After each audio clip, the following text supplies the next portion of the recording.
Hello, sir. How are you? Good, yourself? Good, good. Just waiting for Jay to pop in. No worries. Pleasure to meet you. You too, man. I love your show. Thank you. Thank you for agreeing to be a part. Yeah, no problem. All right, here's Jay. Give me 1 second, and I'm going to push it out to the audience. Mrs. Kev on stage, Zoom meeting. Does it still say that? Yeah. Hello, Michael. Hey, brother. Michael Banaag. Michael Banaag. One of the few who can say my last name right. Yes, sir. Yeah, so don't mess it up, Kev. I'm glad I let you say it first. Are you? Is this like a live thing where people will be on? Yep. Kev? Okay, cool.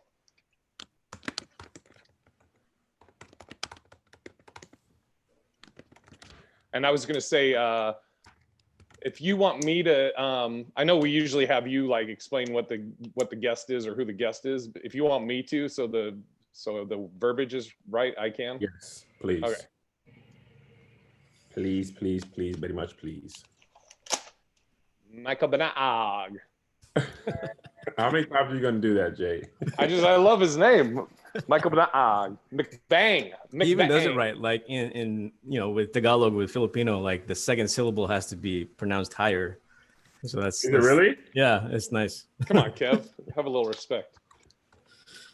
Jay, you never cease to amaze me with how many people you know and the diverse group of friends.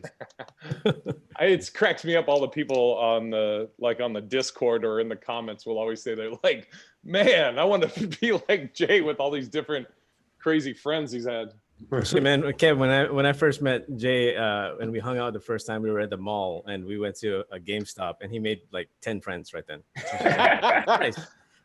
How the hell did you do that? We call it the. It's already like giving five and shaking hands. I'm like, we call it the Hollingsworth curse. My grandfather would be at the grocery store and at the register. All of a sudden, an hour later, oh, let me get your number. I'll call you and I'll give you some recipes. So you're like, what? My dad is like that too. I'd be like, do you know that person? No, I just met him. Oh, and I don't know if I told you, Mike. If you can, try not to curse. Okay, I'll try. Yeah, I mean, if I can not curse, then yeah, you got it. All right, the audience is coming in.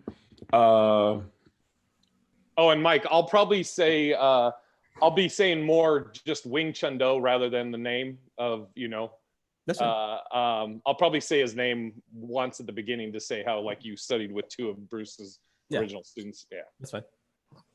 All right, the audience is trickling in. I can't see their chat. Or you're the only one that gets to see it on this, huh? No, I can text you the link. To see the chat? Yeah. Okay. Because I'm doing it on Zoom because it's a little better. If you StreamYard works better for like small guests, but for a lot of people, for a long time, Zoom is a little more consistent. Look at you, Mike. You might be popular. All right, there you go. All right, Jay, let's go ahead and get started because we got to shoot at 12. Okay. Excuse me. Well, you just sent me the link. I didn't even click it yet. Dang, Kevin. Well, man, once you get it, man, what are you drinking? I'm drinking an energy drink. I love how now you're in a big rush. Why don't you have no energy? Mr. Hey, I'm going to be running a little bit late. 5 minutes, Jay. All right, let me go.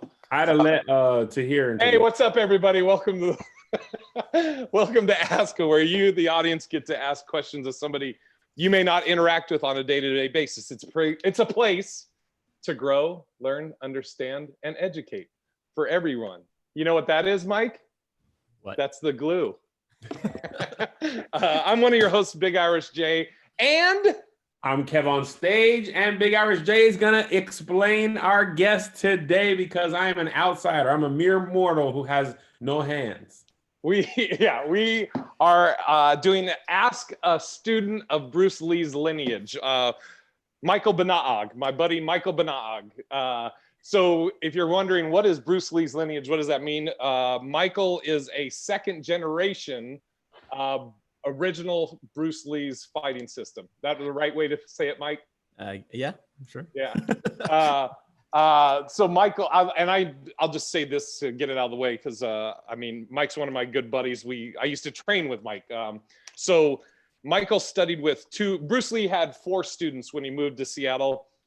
James DeMille, Leroy Garcia, Jesse Glover, and it was Roy Hollingsworth, right? Or no, Ed Hart. Ed Hart, yeah. Roy Hollingsworth there's a guy named Roy Hollingsworth, Kev, but That's no your relation. people, Jay. It has to be. There's also a guy named Skip Ellsworth, but Yes. yeah. And then, Doug Palmer. Yeah. And Michael studied with James DeMille, Wing Chun Do, and Jesse Glover, non-classical Kung Fu. Yeah. I should clarify that with Jesse, I didn't have that much time with him. It was a very influential time because it was towards the end of his life. Like I was enrolled for maybe like 2 years, but my family financially was doing so difficult that it was hard to even just drive from where we lived to downtown Seattle. That like if you put all the time together that I spent at Jesse's while he was alive, it's probably only 2 months. But then after he passed away, I was lucky enough to have his students willing to continue to let me train with them because they're still, I mean, even though he passed away, they're still training. What's his name? Is it Wolfgang?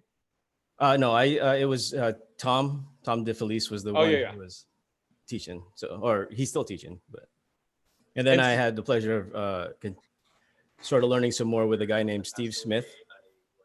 And Steve Smith was a very close friend of Jesse's, and he's also a student of a man named Fook Young. And Fook Young is actually an unknown teacher of Bruce Lee, right? Because everyone knows who Yip Man was Bruce Lee's teacher, but like when you think about it and you see like the screen test that he did for Green Hornet, he's doing that demonstration of like White Crane and Tiger Kung Fu. It's like, where did he learn that from? He didn't learn that from Yip Man, right? So he learned that actually from Fook Young, and he learned some other stuff from Fook Young too. But yeah. No, I know what's funny is Kev. He's asked me at a few times to teach his sons some Kung Fu, and I was like, well, he was like, yeah, I don't want to go back to that part of my life. I don't know the animal that's caged within. I can't teach your sons, Kev, because I don't know what it'll do to me. I told you to teach them how to defend themselves, Jay. He was like, nah, man, it's a whole thing. I'm dangerous. I don't know if those were my exact words, but I know I'm setting Mike up on a lot of these questions because, like I said, Mike's one of my best buddies. So Wing Chun Do is a system under James DeMille. So as I was saying, Bruce had 4 students. James DeMille was one of them. He started a system called Wing Chun Do. It's different than Jeet Kune Do. A lot of people know Jeet Kune Do, but Wing Chun Do, or what Bruce taught those 4 students, was his original fighting system. So Michael was the youngest black belt in Wing Chun Do, and you were also, Michael, weren't you like the head of the system or head instructor? No.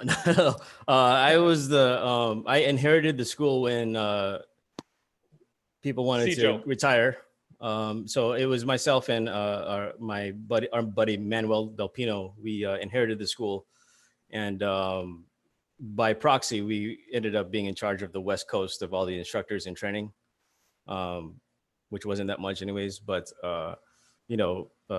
that's I was no master or whatever like that, man. Yeah, you weren't Bruce Leroy. No. Showing up. Now how old were you when you got your black belt, Mike? As a student, I got it at the age of 17, and then as a certified instructor, it was at 19. And when did you start? I started in 94.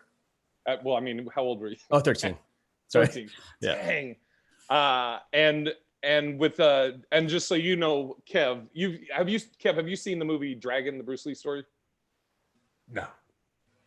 Oh, Kevin. I did see Like Water. Water. Dude, hey man, to me that's like, I know a lot of other martial artists will probably be upset with me by saying this, but I think that is a really great documentary because it makes Bruce human. Yes. Yeah, that was honestly I don't know much about Bruce Lee outside of like pop culture. So that was my first extensive anything about Bruce. I honestly didn't even know Bruce Lee was in Seattle. I ain't even gonna hold Really? you. I did not know. I was really curious because his Hollywood time was so short, like the martial art movie film part of his career. I didn't know he was in the Green Hornet. I really was like, Kev, you didn't really know nothing about Bruce Lee, did you? And I was like, no, I did not. That's why I watched the documentary. Like, but if you think about it, if you don't grow up in martial arts, you kind of only, if you weren't a fan of Bruce Lee, like his whole thing, you only really know him from, the Kung Fu movies and, that and, that type of stuff. So I was very enthralled. Very enthralled. Well, Oh, one of yeah. I was going to say, if you, a lot of the movies, the Bruce Lee movies, Dragon and various other ones, he always has a student. Usually they have it portrayed that it's in San Francisco, but he always has a black student. Well, Bruce's first student was Jesse Glover, but who was black, but he was out of Seattle. And that's one of the people that I was saying Mike studied with. Now, I'm sure a lot of people will ask Mike with your martial arts, have you had to use it in a fight? I'm sure people are going to ask that. I've had some challenges. I can't remember. I can't remember if you were at the school at the time, but I remember it was just a really bad day for me. I went out to my cousin's who he went to school at Seattle Prep. He invited me to go play basketball with him. So I went out there to go play basketball, and I was put on a team where they didn't care at all about playing. And I'm like, geez Louise, I came all the way over here. They're barely playing. And then I realized, oh, I got to go back to the school. I have an introduction class lesson to do. And I'm stuck in Seattle gridlock and just upset because I can't get there. And I get there. And luckily, one of my instructors in training was able to get that guy going. But then one of the other students said, because my title then was Sifu. He said, "Hey, Sifu, can you teach my brother?" I go, "Sure." He's like, "No, I want you to understand. My brother wants to fight you." I go, "What?" I was like, Oh, "What?" He's like, "Yeah, he's been," and I saw him like all week. He was visiting and just sitting in the audience, the waiting area, watching class. And at the time, Jay and our teacher was teaching, and what he was teaching was something that wasn't like a practical thing, right? It was like an exercise, but it's intricate. So like, obviously, if you don't know what it is, you go, that's BS. That doesn't work on the street. So that's what his brother was saying is like, that's BS. That's, so that's why he wanted to fight. And I was like, just in shock, right? I'm sitting here in the office like, what? Oh, is your brother here? And he goes, yeah, look outside. He's already on my training floor and hitting on our equipment. I'm like, who the hell is this guy? I go, okay, so you have him sign this waiver, then I'll fight him. He goes, wait, you? I go, yeah, I'll fight him. He said, you want to fight me? And so, okay. So he gave the waiver to the guy and he came back in and then we went to we had this small back room, which was like, what do you think, Jay? Like, I can't remember how big it was. It's not that big. It's like a bedroom size, maybe Yeah. a small bedroom. Yeah. Yeah. So we took him to the intro room and I said, okay, man, you want to fight? Let's go. He goes, what? I go, your brother said you wanted to fight. Did you want to fight? He goes, yeah, but we ain't going to put any equipment on. I go, no, you said you want to fight. Why am I going to put equipment on? Oh, you want to see him with the bare knuckle? And he was like, man, brother, want to kill her, and I was like, fine, look, you want headgear? And I grabbed the headgear and I went to go give it to him. And he's like, what about you? I go, you said you want to fight. I don't need no damn headgear, right? So he put the headgear on and then, he was like standing like this. And I did one of our closes. Yeah. He hit me in the chest and then it like turned it on and went bop, bop, bop, bop, bop, bop, bop, bop. And we ended up on like one side of the room all the way to the other. Hold on, the bop, bop, bop, bop, bop, is you beating him up? Yeah, just me hitting him. Because I only heard one bop from him, and I heard multiple bops from you. Yeah. And he had headgear. I didn't get headgear, right?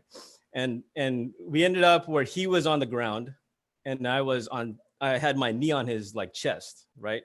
And I was about to get off of him, and the guy's still trying to fight back. So I go, fine, bam, bam, bam, bam, bam, and then I pinned his arm across his chest, put my knee on that arm, and then was about to get up, and then he tried to kick my leg again. So I was just like, bang! Why don't he leave well enough alone? I know, right? So I'm hitting hard on that headgear because I'm like, if I could break this headgear, I'm gonna break this damn headgear.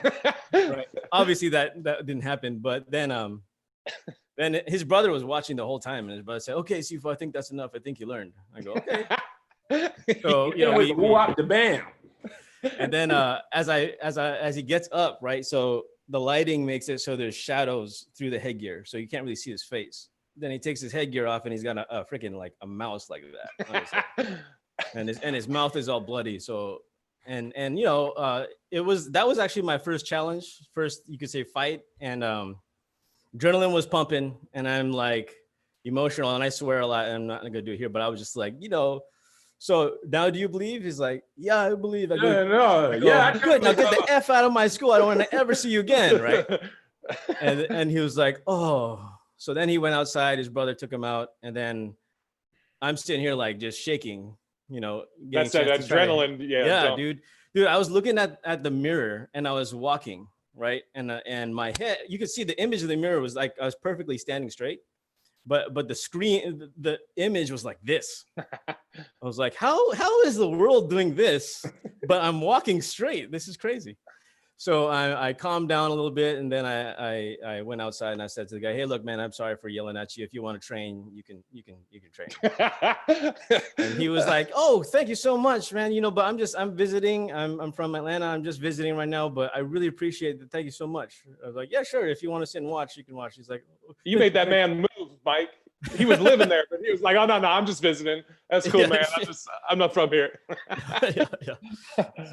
So to the common man, what disciplines are you most comfortable in? Good, Kev. I'm proud. Is that right? Yeah, that's great, Kev. You're doing good. Because most people don't know much beyond karate and taekwondo.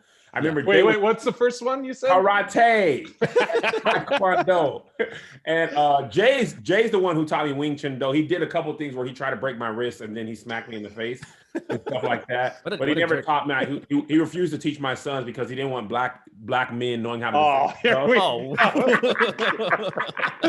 we go. But I remember when I was watching the Bruce Lee documentary, I realized karate and taekwondo are just the most popular, but they are, you know, I think most people kind of have heard of jujitsu, you know, some, you know, if you watch like UFC and stuff, but the other ones are not as familiar. So what can you kind of tell us about the other ones?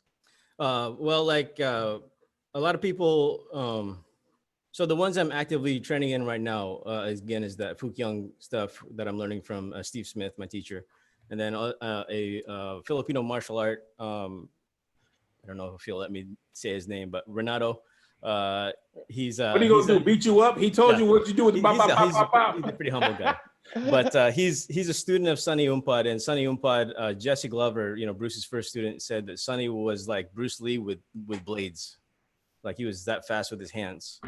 With blades? Yeah, with blades, because Filipino martial arts typically have to do with weapons, right? So knives or sticks. Oh, okay. Yeah. So I, especially being Filipino, I was interested in learning my culture's art, and so Renato was awesome and willing to share with me that info, and I'm actually really enjoying that. My parents were folk dancers, so you can kind of see the folk dancing in my blood coming out in some of the movements. So it's pretty cool. Are you beating people up? You can say that. Yeah, it's a pretty cool, pretty genius stuff. I'm drawn towards things that get maximum results but require minimal effort. And a lot of these arts it's hard because a lot of people go like there's a certain podcast guy who's like, you know, Gung Fu sucks, right? And it's all jujitsu. Okay, you're saying Gung Fu? Is that the correct pronunciation of Kung Fu, or is that a different thing? The way people have always told me is just like tomato, you know. So Kung Fu. It's Cantonese versus Mandarin, or like the American pronunciation. Okay, got it. But now, Mandarin. I'm yeah, I actually know what that means, but okay, I understand now. Yeah, but you know, most the problem is when you look at the martial arts industry is that a lot of people that are out there are just trying to cover the overhead, right? And so sometimes good teachers teach people who are very enthusiastic and want to be a teacher as well, but you know, it's like the skill level of that particular person who wants to be a teacher is not necessarily very good. It's like how many doctors actually pass with a 4.0, right? Got it. Yeah. So Yeah.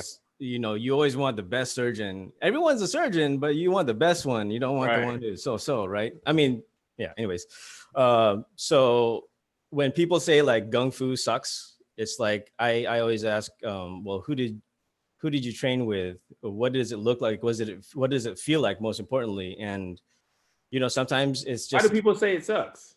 just because it's not UFC proven, right? It's not it's not Brazilian Jiu-Jitsu. Got It's not it. winning things in UFC. But you know, the UFC history is actually pretty interesting because it was very much an opportunity to promote Gracie Jiu-Jitsu. You know, which I have nothing against Gracie Jiu-Jitsu. I think it's Promote great. what? Promote Gracie Jiu-Jitsu or Brazilian Man, Jiu-Jitsu. I thought you said racist jujitsu. Oh, no, sorry. Jiu-jitsu was racist. Oh my gosh. That's why I can't teach you, Kev. Gracie, like Gracie Barra. Yeah. Yeah, Gracie Okay, Baja. That's pronounced Baja, by the way. Baja? It's pronounced Baja. I know it has the R's, Two but Rs? in Portuguese, the two R's is pronounced with a J or like a ha sound. So it's Gracie, Gracie Baja. Baja. I've actually never said it out loud. There's one by my old grocery all right. store. Oh, nice. So you said that was go back to what your statement was about that in the UFC. Well, it was like, especially the first ones were very much an opportunity for the Gracie Jiu-Jitsu to be promoted, right? Because it was actually UFC was actually founded by Rorion Gracie, the oldest son. So you know they got to pick and choose who they had as the opponents for the brother. So you mean to tell me that UFC is biased and propaganda for Gracie Jiu-Jitsu? The original ones, I would say. Original. The Yeah. ones with like Ken Shamrock, the early days? Ken Shamrock was probably one of the few that might have been like slipped through the cracks where they didn't realize who they had picked, because you know he was a pretty aggressive individual. Let's just say that. Right? Yeah, he was nuts. Yeah. Wow, I did not know. See, man, this is why. So yeah, I mean, you know, I remember one time seeing, you know, because in the early UFCs they would tell you what style they were doing, right? Yeah. And one guy, they said the guy was Jeet Kune Do. So obviously, you know, doing what I do, I'm familiar with Jeet Kune Do, though I don't practice it. And I was watching and go, this guy doesn't move Jeet Kune Do. How can you call him Jeet Kune Do? There's literally nothing that resembles Jeet Kune Do. Now, do you, Kev, explain Jeet Kune Do to Kev? I'm sure he's like, what? So I don't. no, that's cool. I don't know if you're pronouncing Taekwondo like Cantonese or something. I'm So way Tony- out of my depth here. So Taekwondo is Korean, Kevin. I just told you I don't know, Jay. It's all good. So originally, so pretty much Jeet Kune Do, towards the end of Bruce's life, like he started calling what he did Jeet Kune Do, which means the way of the intercepting fists. So it was like, especially after he died, it was this big old surge. Everyone, and you know, and especially after Enter the Dragon, everybody wants to learn Jeet Kune Do or learn what Bruce Lee did. So it was either you could find a Jeet Kune Do school or just a general Gung Fu school or a traditional Wing Chun school, you know. And but obviously people want to make some money, so they might say that they do Jeet Kune Do just to say they do Jeet Kune Do and get some people in the doors, right?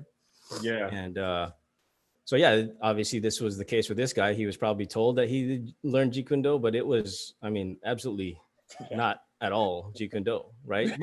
But when people see that, they go, okay, then Brazilian Jiu-Jitsu is the shit. You know, it beats everything. It is great, you mean? Oh, excuse me. Yeah, it is great. Yeah, sorry. But no, I have a tremendous respect for Brazilian Jiu-Jitsu. I think Gracie Jiu-Jitsu, I think it's great stuff, you know, but I think it's really unrealistic for anybody to say that their particular art is the best. You know, to me, it's the same thing as like, which is the best religion. You're never going to convince somebody of a different religion, you know, and then you might find a certain religion just like gels with you better than another one, whether you were raised in it or not, you know. And so for me, what I've had come into my life, it just really works well for me. I've done a little bit of Brazilian Jiu-Jitsu. I think it's a great workout. I think they got good stuff on the ground. It's just not for me. But it's not like I was still, if I had the time, I'm married with kids. So if I had the time, I would definitely like probably play and try and learn. But with what I'm learning right now, there's a lifetime of information that I'm enjoying. So do people learn that more because so many people know that and they need it's easier to learn how to defend it if you learn it? Would you say that's why it's popular or just I think popular? I think it's popular because it's just because of the UFC. That's probably the first main thing.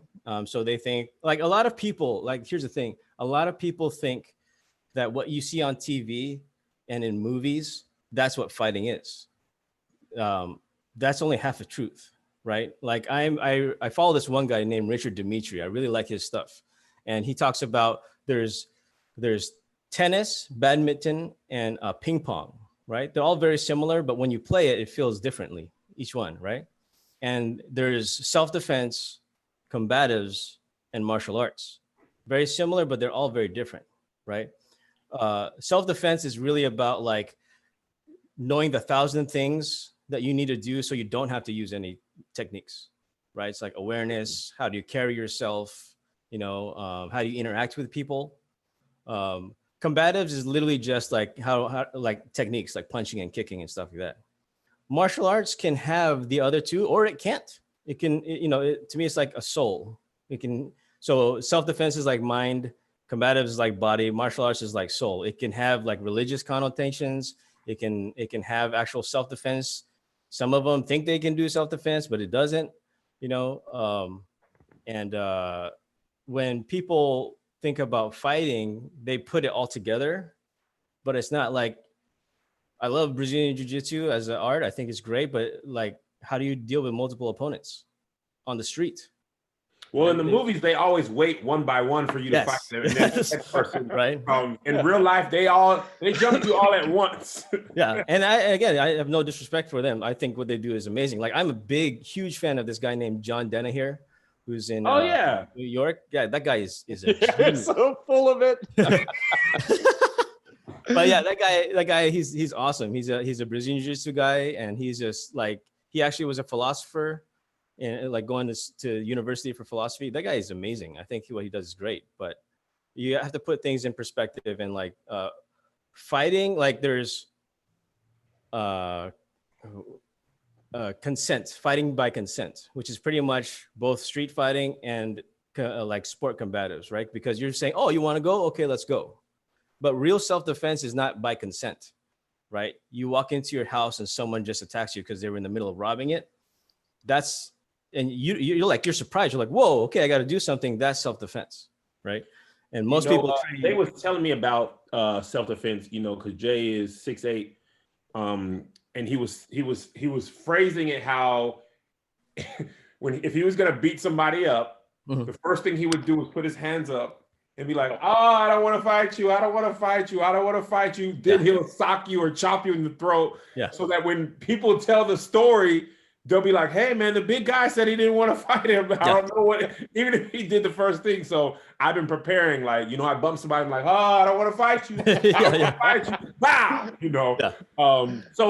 Yeah. If you could, Jay actually was, we were on the road a couple of times and he would like show me a thing or two about how to defend yourself. And a lot of it, from what he was telling me, a lot of it is fights don't last nearly as long as you think. They're a lot shorter. And usually he who throws the first punch has the best chance of success or control or whatever. So if you're taking a person like me who's taken no martial arts classes, no self-defense, just raised by the streets, you feel me, it could be whatever.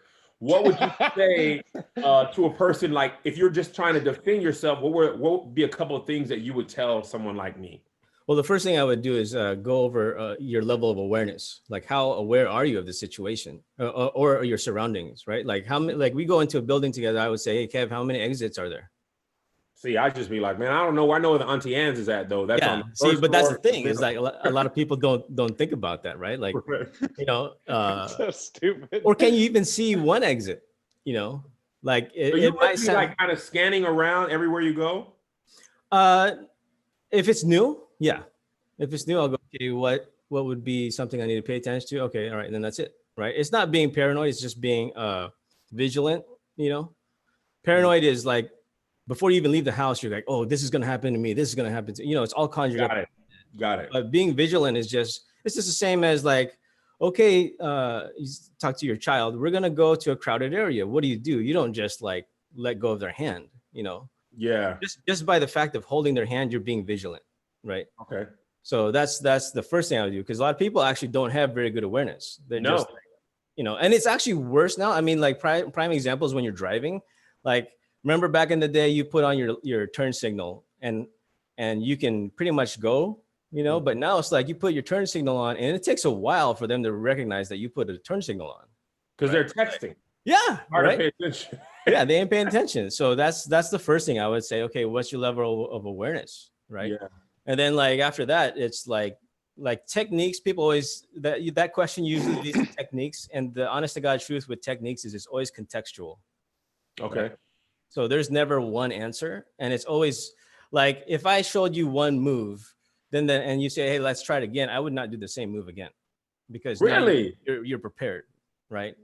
And that's the thing, is that people are like, Jay, he already taught me more than you ever did.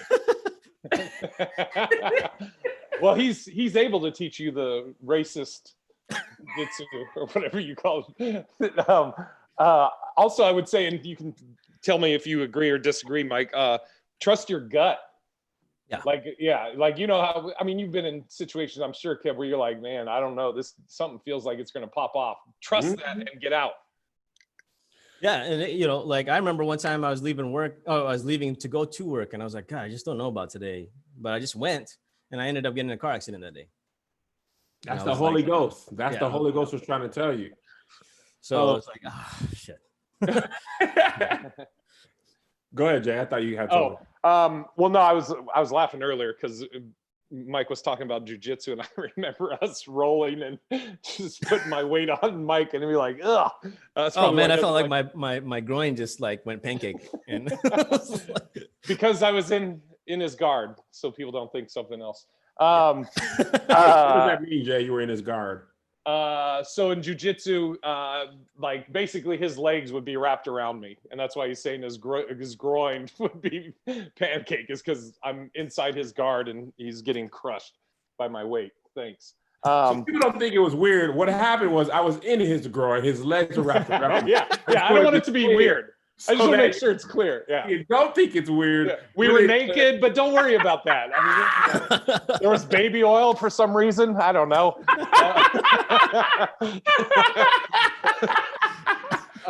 Oh, snap.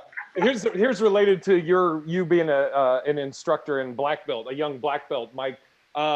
Do you feel that not worked against you, but I mean, you did have the one dude that challenged you, obviously, and but do you feel like, knowing you, I think I kind of know you had a little bit of a chip on your shoulder where you felt like you had to prove yourself maybe more, or is that not? Would you disagree with that?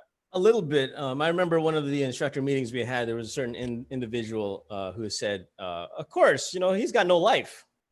And I'm like, yeah, but I've chosen to do this. So technically this is my life. I don't, so from that standpoint, I was like having a little bit of a chip, like, like how can you disrespect my choice just because, my saying yes to doing this obviously meant saying no to certain things. And that's just my choice. But now you're dogging it just because you're not as successful at it for whatever reason, it's like. So this is a silly question, but I don't really know. Jay mentioned a couple of times that you're a black belt. What does that actually mean? Does it just mean you reach the top of the, what does it mean? It depends on different arts, right? Like in our particular art, it meant you had achieved a certain level of skill. And we had this concept called a tool pouch, right? Like a carpenter doesn't use every tool in the shed to build a chair. He just uses the right tools to build this chair, right? Mm-hmm. Yeah. So you develop through your training, you develop your own personal tool pouch, techniques and strategies that work for your body type, your size, and your abilities. And you use that in your self-defense, right? So when you have that when you've established the skill in that tool pouch, you've achieved a black belt in the particular art that we did. In other systems, I couldn't answer that for you. But it's typically, the mainstream idea is black belt means you're a bad A, but yeah, and we didn't not always the truth. I was going to say, we didn't have like degrees. Like sometimes you'll hear like 2nd degree black belt, 3rd degree. And our CJO or our instructor believed like if you're a black belt, you're a black belt. His view was that degrees was just a money making thing. He's like, you know, if you're a black belt, you're a black belt. Mike, I wanted you to talk about, you know, you talked about you started when you were 13 and you got your black belt. Did you say at 18 or 19? No, 17. 17. All right. So that's 4 years roughly, you know, and I want you to give what your schedule was like as far as like the time you were putting in. I know, but I want you to say, because there's like, Kev, there's things that we call, I guess in martial arts, you'd call them McDojos. You know, they call them McDojos because it's McDonald's? like, yes, exactly. Because it's like, you know, 1 billion served. It's like they're just trying to, you know, there a lot of martial arts schools will be like, okay, pay this huge amount of money up front, and you'll get your black belt in 3 years. Questions asked. So we call those like McDojos. But I wanted you, Mike, to talk about like what was your weekly schedule with training and the instructors program. In the summer, like while I was in school, it was every day I could go. Monday through Thursday. In the beginning, because I was just a beginner, I was only allowed 1 hour. And then as I got into intermediate advanced, you were allowed 2 hours. So daily. I mean, you were allowed to do the second hour, and you could help out with the lower ranks in the first hour, right? So Monday through Thursday, I was there. And then when I got an opportunity to have an extra training day, I was there. That was during the summer. And then in the school time, my parents were like, no, you're only going like twice a week. But those twice a weeks, I was there for 2 hours each day, you know. Dang. And then also your weekends too, like with the instructor, because we once I joined the instructors program, I was heavily involved. It was like school, and then that, you know, there was. In all honesty, there wasn't that many girlfriends. There was a few, but I remember like I enjoyed going down to Portland with Jay and hanging out with him rather than going to prom, especially when I found out later that prom was nothing but a huge drama-filled thing. I was like, oh, thank God I went to that. Why do you need a girlfriend when you have Jay between your legs? That's a whole lot of man right there. He earned his black belt that day. Kev, do you want to open up questions? Yeah, from the audience. Go ahead and pop your questions in, and I'll ask them for the last. And quit talking about my outfit. I see people's comments about my outfit. How dare you? Professional baby shower shirt on today. Yeah, and Mike, you got a lot of compliments on your dimples. Oh, thank you. And they were sad to find out you were not married. I'm sorry. Yeah. I'm trying to look through these questions. I'm trying to find something where they're not insulting me or complimenting Mike. Miss Chanel says, are registering hands as a weapon a real thing in martial arts? I haven't had to myself personally. I don't really know, to be honest. I just try not to get in fights, man. So yeah. Looking this up. Do you have a brother? Yes, I do. He's 5 years. He's 5 years younger, and we're complete opposites. Let's just Is he married? No, he's not. There you go, guys. How close is Gung Fu to military style fighting? If they're talking like Israeli Krav Maga, it's like the similarities between what Jay and I have learned and Krav Maga is they do simultaneous blocking and hitting at the same time. That's probably one of the closest things. And then there's an aggressiveness level to it. But aside from that, not very similar. Okay. Is the 1-inch punch a real thing? Yes. I think though it's romanticized a little bit too much, right?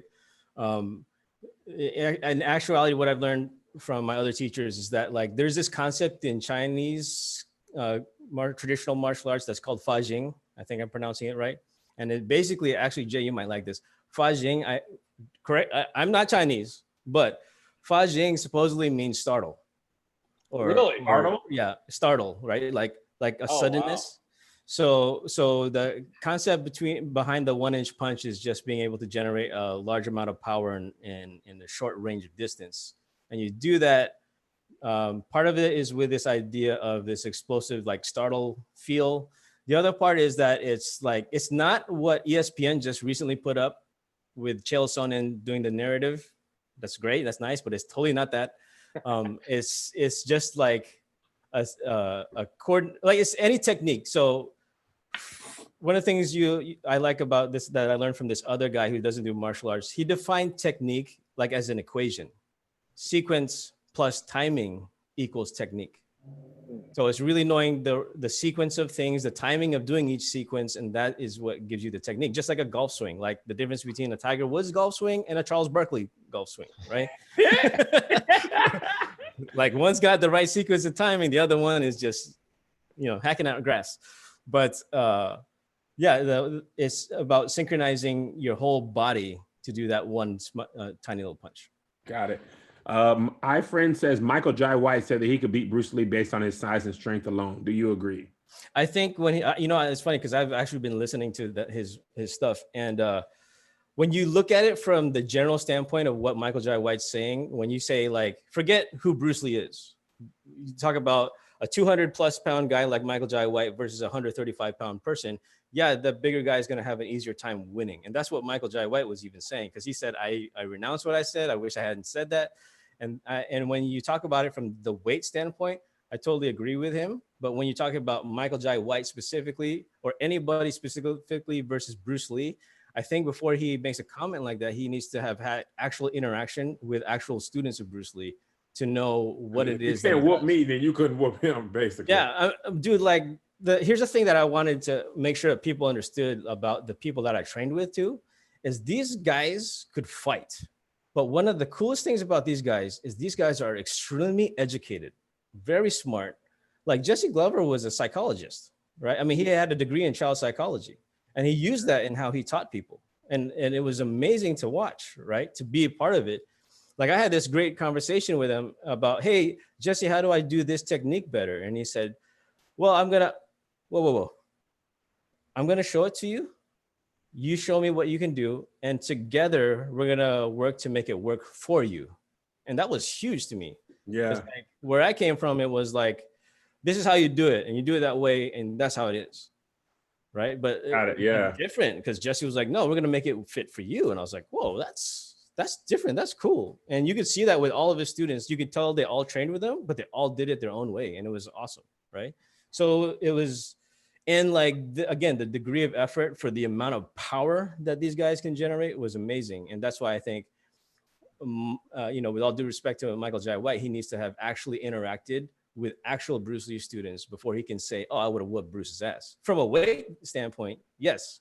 From an actual technique standpoint, I'm like, I don't know about that, dude. I'm 250, and I don't think I got no hands for Bruce Lee, Bruce, Bruce Jenner. Well, like I had the pleasure of meeting Fook Young before he passed away at 94, right? Oh wow! And Fook Young was a short, skinny Chinese man, like maybe 110 pounds at most, and he like tangled up this guy that was almost Jay's size. Right, he tangled him up. Like, if you know what you're doing, it don't, you can at least close the gap. Just because I'm big and strong, don't mean I know what I'm doing. Yeah, you know what I'm saying? Like, so if you know what you're doing, you hit me. But that's, I mean, I remember Mike knows this. The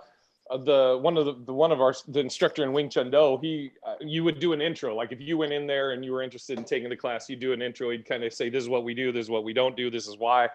And he told me, when I told him I was interested in joining the instructors program, he told me straight up, he's like, "You're not built for this system." And I was like, "What do you mean?" He's like, "Because big dudes usually rely on trying to overpower and being kinetic. And this is a system that's about angles and speed." And so, but he's like, if you can learn to be loose, and then you'll have an advantage because you have mass and motion. So, it's you like Mike was saying, if you have an instructor that's going to look at you and your build and how you're moving and then cater the teaching to that, that's great. I wanted to ask you a question, Mike, that I think other people might be a question they would bring up. If somebody came to you and said, "Hey, Michael, I want to get my son or my daughter in martial arts," what would you recommend that they take that would transition into them being into an adult? How do you mean by transition? Like they could use as an adult. I mean, there's certain, I won't say them, but there's certain martial arts that I would say wouldn't be good self-defense, for a street encounter. Yeah. I think it comes down to what does the parent want ultimately, right? I actually did a survey because I'm thinking about teaching kids again, and I was actually curious, what is it that parents want? Do they want self-defense? Do they want martial arts? And most of them actually said they want self-defense. So especially because I gave them a distinction between the three, like I told you guys earlier. But like I would tell people, like generally, like if it was a short conversation, I would say, maybe get them in judo, or jujitsu, because like there's no punching, because you always have to worry about if the kid gets in a fight at school, what kind of damage do they do to that other kid, right? So I'd have them do that first, and then after that, see where it goes, Yeah. So, Kevin. I'm out of stuff. Oh, okay. Let me see if I. let me say this too. If people are looking for schools for their kids, don't go on convenience. I mean, if you have to, you have to, but don't go on convenience. Like, yeah, there's this cool martial arts school down the street, but really like go in and watch and make sure that the teacher is not an egotistical person, because a lot of them are like that. And then what happens is that it has a very traumatic effect for your child, right? If the person has a big ego? Yeah, because like in the big picture, they can sell the kid the Kool-Aid of like, oh, this art is the best and all that stuff. And then when they grow up and they get into an actual fight, they lose. That's really traumatic, right? Or the teacher himself is just like on a power trip. And so if you're the kind of parent that you have to drop off your kid and you can't be there because you have so many errands to do, you may not see that teacher being a jerk to your child. And that's a really bad situation, right? So speaking of people losing, my wife was in Taekwondo, and there's this tape of her, and this kid punched her or kicked her, and my wife took her helmet off and just attacked the kid and got her. She hadn't been taught, she hadn't lost enough, and she was like, all right, I'm finna beat you up just straight up. And then her cousin came out of the stands, and they were just so black. It was the blackest thing I ever see on VHS. I was proud of them, but also sad for them. They had no discipline. I just saw another quick question. I know we got to wrap it up, Kev. And I already know the answers, but somebody wanted to know, is there one technique you could show right now that somebody could use, that you could show on Zoom? Like if they got into a fight. If they got into a fight, I would say, keep the distance, right? And then if is that I'm gonna butcher this. I would tell people you should really go and check out studyofviolence.com, right? That's that Richard Dimitri guy I was telling you about. I think for like short term, that's a really good. And he talks about, put your hands here, like especially when you're like too close, and then you just kind of like at their face, right? I'm absolutely butchering it. I think you should totally go check it out. And he's talking about like, all over there. People? Yeah. Right. What'd you say, Kev? Scratch people. Oh, you know what I thought you just said? No. I thought you said black people. I was like, what?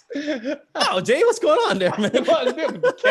Kev wants to learn racist jujitsu, and I think you're talking. I'm like, that's a technique just for black people, Michael? I was like, what? Oh man! All right. Do you have anything else you want to add, Kev, or question? I saw one question. They said, if you achieve the black belt, do you have it for life, or do you have to do anything to maintain it? It's interesting. Some people actually make you do stuff, right? Like even as you get certified to be a teacher, they're like, well, you gotta re-up in a year or whatever. Is that for money, or is it for just to make sure you still got it? Well, I would say if they're actually doing upgrades to what they're doing and they're actually wanting to see let's see what you do, then I would say, yeah, it's to see how you're doing. But if they don't care about how you're doing, then, it's obviously for money. Right. But, they're just like counting the money like, oh, cool, man. You look great. Anyway. Oh, yeah. Just give me, yeah. One of the things that's nice with the styles that Mike and I learned is one of the things or one of the parts of the system, we said it had to be something that was natural to the body. So like some certain martial arts, like Taekwondo, for example, amazing martial art. They can do some crazy kicks I could never even dream of. But if that person gets injured or gets has to take time off, then your body naturally atrophies. You got to kind of re-stretch, retrain your body. Whereas the stuff that we learned in Wing Chun Do is you can do it. You don't have to stretch. You can do it everything I learned in the system, I can do to this day, like right now, if I had to. But Yeah, I'm also an old man. Like try to break my wrist like you did in that parking lot and also in my house, but then not helping my kids. But I would say, hey, look, for anybody who's interested, look at it, like the style doesn't matter, right? Necessarily. Look at how does the teacher vibe with you, and then look at like how does the movements of the style work with you. You got to be realistic, right? Like in 2005, I helped assist at a retreat, and I was partnered up with this girl who was like 110 pounds short, and there was the teacher was the size of like Me? one of the Steiners from WCW, right? Wow. And he was showing the technique, and she was like, okay, and she was doing it. It was awesome. She was doing it, but she was like, you know what? I would never do this. I go, yeah, why? She goes, because I'm not built for this. This works because he's a strong guy, but this is not going to realistically work for me. That was a great attitude to have, like I call it open-minded skepticism, open-minded to try it out, but be skeptical enough and realistic enough to say, hey, that's not for me. Dope.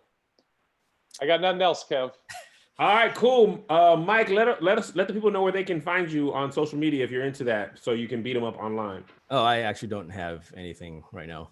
I'm Nothing? pretty underground, dude. Like, I actually take a little bit of pride of that. If you want to find me, it's very hard to find me. Like a lot of guys, like my student, his name is Justin, he used to actually train with me and Jay, and he said, you know how hard it is to find you? I go, yep. And if you find him, you probably don't want to find him because he's gonna sock you up with the No, I'm not gonna sock you up. I just want to be able to work with people who are serious and are not wanting to be aggressive. Because there's like some people that put stuff up on YouTube, and that's like completely irresponsible, right? We don't know who's watching YouTube. So if you're showing like a knife thing, how do you know the guy you're watching is not a wannabe killer, right? So, yeah. Right. I mean, it's cool that you're sharing the Filipino culture, but you're showing people how to slice someone's throat. Like, dude, for example, my buddy had his wedding, and I went for a tux fitting, and the guy found out. I think because my email at the time had to do with martial arts. He was like, "Oh, you do martial arts?" I go, "Yeah." You? He's go, "Oh yeah, I do Filipino martial arts." I go, "Oh wow," because there's not that many in Seattle. So I'm like, "Oh okay, which one do you train at?" He goes, "Oh, YouTube." I go, "What?" Oh, no. And you could tell the guy was like, I'm a badass, I'm like, oh my God, dude. He's like, I got my 100 followers, so that means I'm a black belt. Yeah. It's like, oh, wow. That's crazy. Well, I understand. Well, thanks a lot, bro. Don't forget to email me your Cash App so we can bless you. Do you use that? Yeah, I do that. Yeah. Oh, okay. Oh, you got that.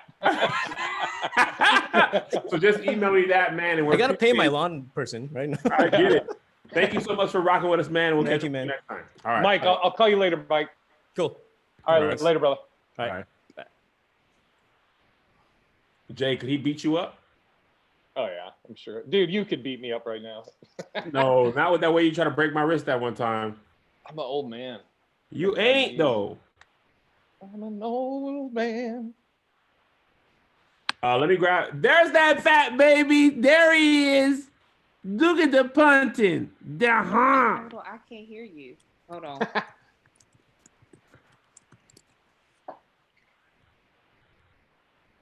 Did y'all see the message in the waiting room? I just said Melissa Fredericks will let you in shortly. Did you get a message, Keenan? No, I didn't get one. All right, great. I mean, not great, but that sucks. Can you hear me? Yes. Okay. Oh shoot! What is my unpopular opinion? God dang it. What was which one is this, Kev? This is the well, it could be music. I'm gonna do a music one. If you had I had the idea of doing them all music, but they don't have to be. Okay. Well, is this what you hit me about when you asked me? Were you asking that I have one, or were you asking? Yeah. For some things? Okay. Let me get some coffee. I'll be right back. Dang it! What? I forgot about Coffee too. Well, you know, I had 2 cups this morning. I forgot that I had 2 cups. Never mind. There's coffee at the coffee shop at the office too. Yeah, I saw they open. Oh, hey, how you Hey. doing? Sitting at your desk. I see you. I just saw the woman behind you. I said, "Oh, I know that black lady." Hey, not yeah. With the afro. How you doing? I'm good. What's up, Big Irish J? What's up? What up? What up? Hey man, I want to get you on the show when you get a second. Yeah, I'll be out there, but I know it's the Zooming with the homies thing. Yeah. Yeah, Sunday or Monday, probably Monday on is good. I'll be out there for the commercial thing, but Okay, cool. So maybe I can get you and what did Kev call you this morning? A hamster? yeah, he's a horrible person. He is. I'll get you Wednesday, Jay. All right, Wednesday. I'll put it on my calendar. Hello, Keenan. I don't think I've ever met you. Hi, Jay. Hi, How you hi, doing? Keenan. How are you? Oh, Yeah, no, well, how hey. you doing? Hi, Good. Keenan Good. Baker. Keenan's watching naked anime right now. Naked anime? Wow. I'm not. I am not, especially with a child on the Zoom. That's crazy. He's You like, can't "It's see your not." screen. You can't see your screen, so it don't matter, Keenan, if you are. I'm not here to judge, bro. I'm not here to judge. That's not my place. You a good one, Mr. Grinch. I appreciate that. What here, what time is that at? 7 to 9 p.m. Peter, I'll get you on the free that Wednesday. You talking to me? Yeah, you free Wednesday? I can get you on Zoom with the homies too if you're free.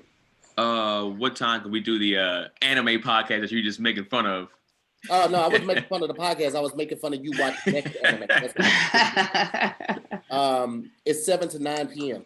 Oh yeah, that's fine because we normally finish around like 4 or 5. Okay, cool. Write you down right now then. Even better. Okay. Just waiting for Keon. So wait. Everybody's doing one for the unpopular opinion. And then what else is on the docket, Kev? That's it. Oh, just unpopular opinion? Okay. I've been splitting up unpopular opinion and game night just so it don't be super long. Okay. Let me see what I text you. Let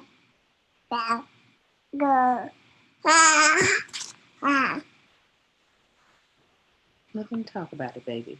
Do you agree? I'm trying to. You want me to do one of the women I mentioned, Kev?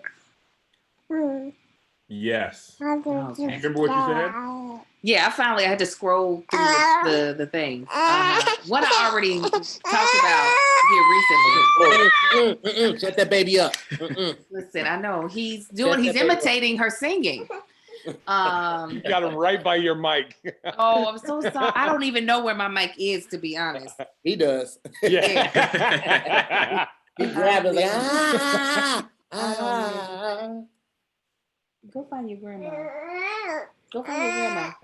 Kat, did you say what we're supposed to do an unpopular opinion, like what the genre, or just picking anything? I thought about doing all music, but it's what do you have? Actually, text me. I want it to be a surprise. Text me something that you have. Okay. It's better if they don't know. I'm about to crush mine too. Ooh. The reaction is better if people don't know what you're about to say. Okay. crap. I want to switch it up then. I don't want to do music then. Why? Because people know how I feel about a lot of the young rappers. I want to. Yeah, that's somebody. cool. That's true.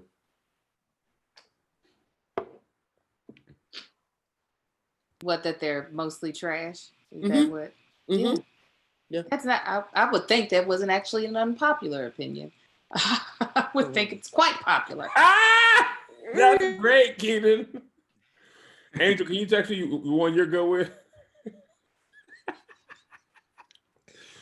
Oh, snap, Keenan, that's great. You don't have to do music to hear. If you feel like it's just gonna be like, oh, you just old nigga, then that's probably nobody cares. Dang. Aggressive.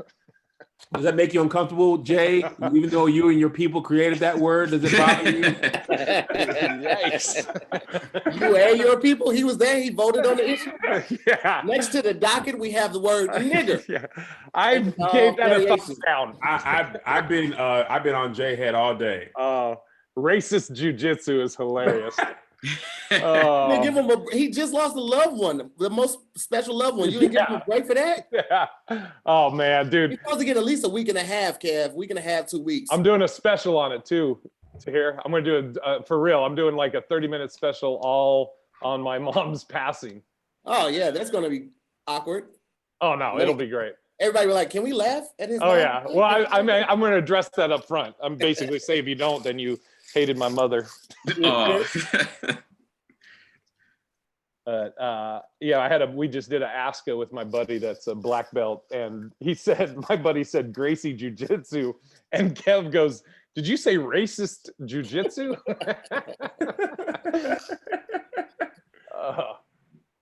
Way to make it awkward, Kev. Yeah. Way to make it awkward. Michael just texted me. He told me to tell you, Kev, that he appreciated the experience and opportunity. That was cool. The experience of opportunity. No, the experience and opportunity. Oh, that's nice, man. Make sure you text me his Cash App though. Okay.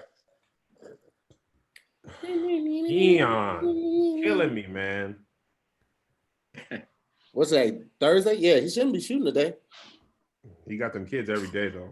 Ah, that's his fault. I just texted him earlier, and he was just like, "Yeah, Cash will be sending you a link soon." Oh, somebody's at my door. I'll be right back. Oh, That's no. Is that how they knock? Is that the doorbell sound? What is that? Hold on, I'm gonna show y'all. This is gonna be my video as soon as we finish. Y'all remember that cop that said he won all the smoke, and then he wanted to fight people and all that? Yeah. Right? You remember him? Then he changed his mind. Look Yeah. at this. This is TikTok.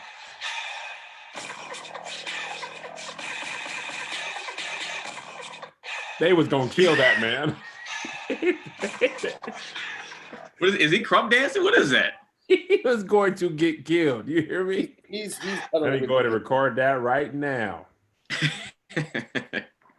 Keon. That's like a serious post. He body rolling. He dead Yeah. serious, Breathing. man. What is that?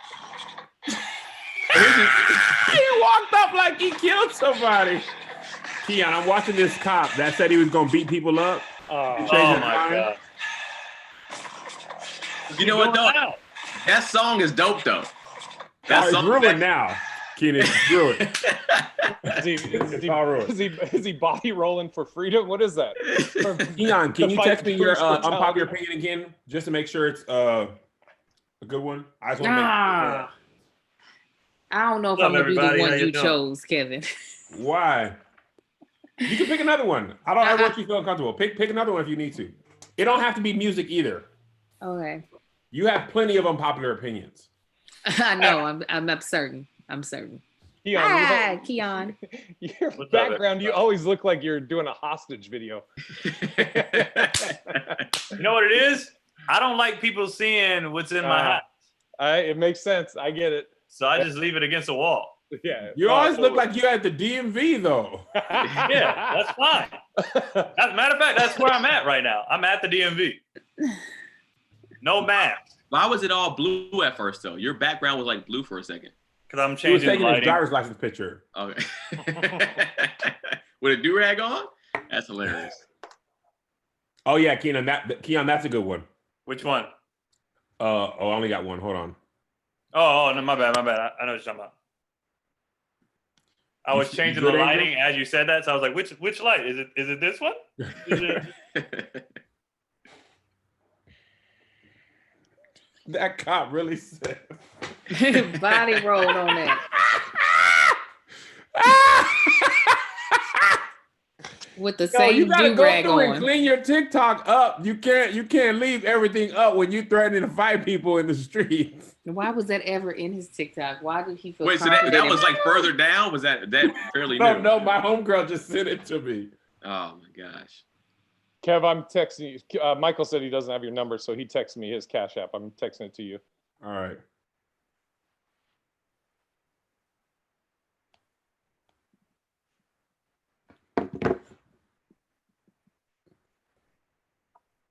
What was the reason?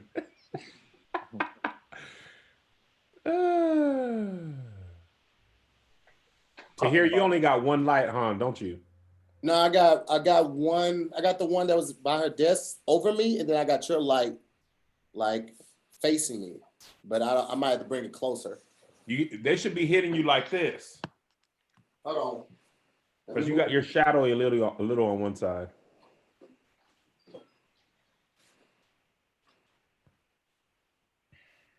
Angel, What's up? or should I say Miss Honey K? What you talking about? Down here. I got my balloons blown up. We taking a picture today. I'm so excited.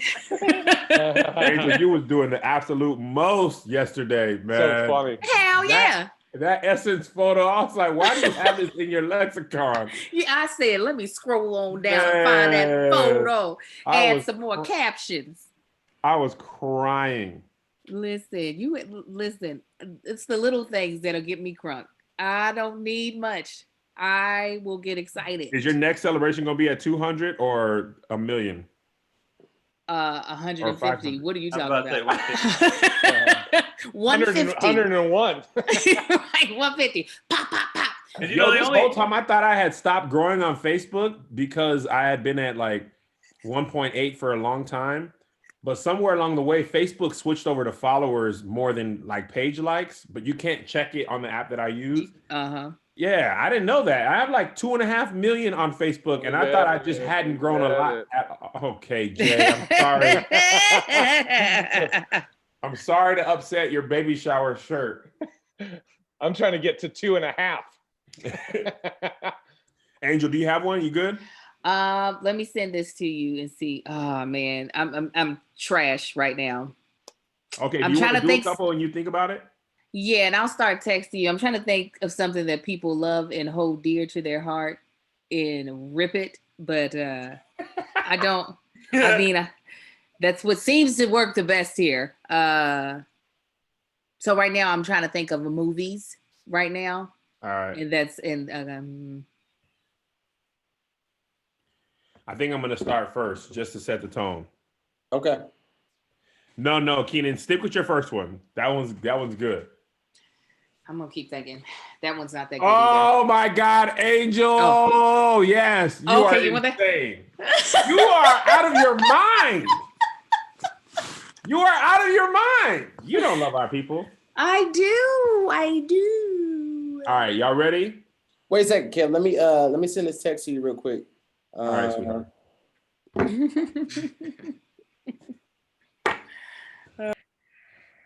So here, I ain't gonna hold you, bro. DL might have ruined it for us. Oh yeah. DL absolutely ruined it. I can't believe COVID didn't have already, but I'm glad that you at least saw that to help you think. One more time. So the thing is, Angel, I don't think anybody was like certain, but people were like entertaining the idea of it in a couple months. Mhm. Right? No, you told me you were like August, I think, and I was really looking at you like. And my What? agent just emailed me that the club that I was supposed to do in August just decided they're not even opening in August. Oh, okay, Tahir. Yeah, that's cool. Okay, cool. Let me just double check we're on the same page. Michael told me to tell you, quote, "Oh wow, thank you." No idea what the mic is on this computer. I was trash that DL got sick. What was DL doing with his chin hair, by the way? I don't know. I don't know why guys are doing this because they Is grew he it out. dyeing it or is he dyeing his hair? No, still? all these dudes are old as hell. And during the when they was in quarantine, they all let it grow out. But they was getting so many compliments from the ladies online, like, "Oh, Zaddy, Grand Zaddy, yeah." So they all just let the gray and the white roll out. That's how they look. They've been dying. Them niggas 50 Yeah. years old. They just been dyeing it. And then when the girls saw they old man hair, and they was like, "We rock with it," they was like, "Well, I'm not dyeing it back." Listen, my wife has always been on the I rock with the gray, and it's so freeing. I'm like, I don't care. I feel like every woman is like that. Even when we were kids, girls always wanted the older guy. And now that we're old men, they just still want the older guy. Like they just what it is. Older and older. Oh man. Kev, how long is this? 2 hours? Yeah, it should be less than 2 hours. Okay. Oh, are we good? You good with that to hear? Yeah. You didn't answer. Oh, okay. My bad. I thought you got it before you had said I'm pretty sure, but I just want to double check. Just Got to hear. Okay, cool. Kev, heads up. 2 o'clock. 2 o'clock. I have the call for wardrobe. What time do you have to leave? I mean, I'll probably get the call right at 2. Oh, it's a phone call. Yeah. And Okay, then I got to cool. do a video thing with them. All right. Kev, you want to go first? I can go first too, because I know I'm gonna get shredded for this, but All right. Let's just have you go first. You don't get shredded regardless to here. I just don't like you. All right. Let me get the timer ready. What's up, my guy? If you need to do less than a minute and a half, just say I'm done. okay, cool. All right. I'm muting everybody now. To hear, you're gonna go first. Or Angel. Oh, Angel muted herself. Okay. All right. To hear. All right, so I'm to hear more, and my unpopular opinion is soul food, the actual food, the act of making 8 to 10 dishes is hella overrated. Do you understand what I'm saying to you? Let me tell you something. There are some good things associated with soul food, mac and cheese, greens, some dressings, but you don't need everything for that. Let me tell you how bad soul food is. Everybody is hype about soul food. You get hype around Thanksgiving, around Christmas. You think about all the food that you're going to eat.